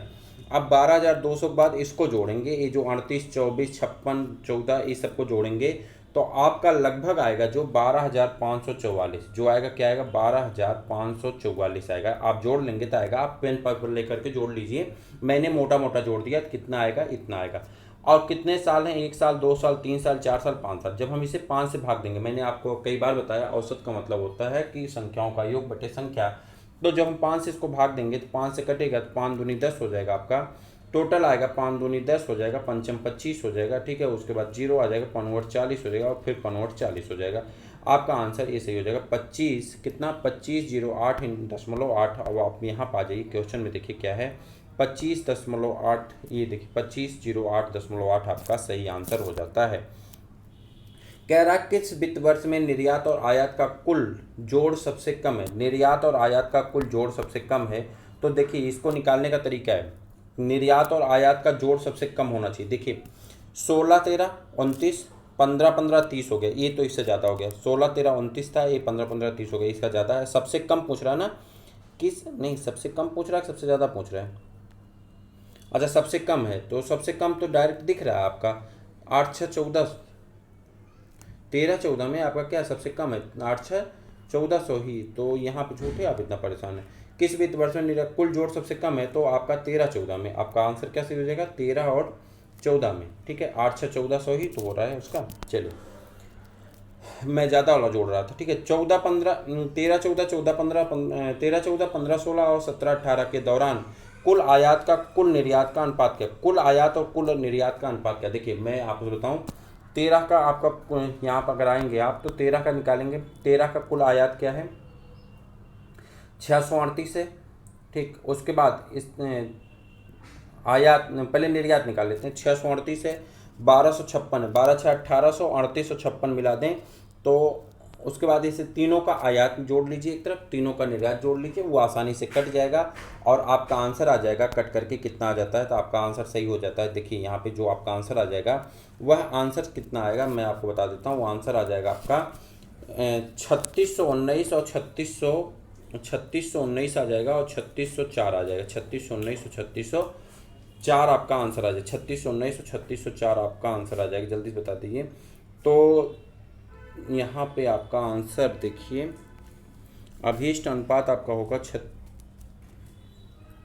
3619 और 3604।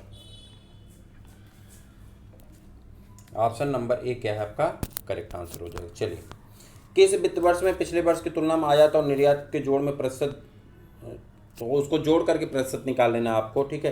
तो जब जोड़ करके प्रतिशत निकालेंगे तो आपका आंसर क्या आ जाता है मैं डायरेक्ट बता देता हूँ। 23.5% का अंतर आएगा और 21 सन में आएगा, तो आप कहेंगे तो आपका 14 और 15 के बीच में आएगा। कब आएगा, 14 और 15 के बीच में, तो ये आपका आ जाता सही। उसके बाद 5 वित्त वर्षों में अंतिम निर्यात क्या है, 5 वित्त वर्षों का अंतिम निर्यात क्या है, तो तो आप कहेंगे पाँचों वित्त वर्षों का अंतिम निर्यात जो होगा तो उनको सबको जोड़ लेंगे, औसत निर्यात सबको जोड़ लेंगे निर्यात को और जोड़ करके भाग देंगे। जब सभी निर्यात को जोड़ेंगे तो आपका 6,398 होता है, 5 से भाग दे देंगे तो 1279.60 टन हो जाता है। 1279.60 टन आपका सही आंसर हो जाएगा सी। चलिए 91 और इसमें देखिए एक तालिका दी गई, ये प्रश्न आपका थोड़ा सा कठिन है और यहाँ पे आप कर सकते हैं।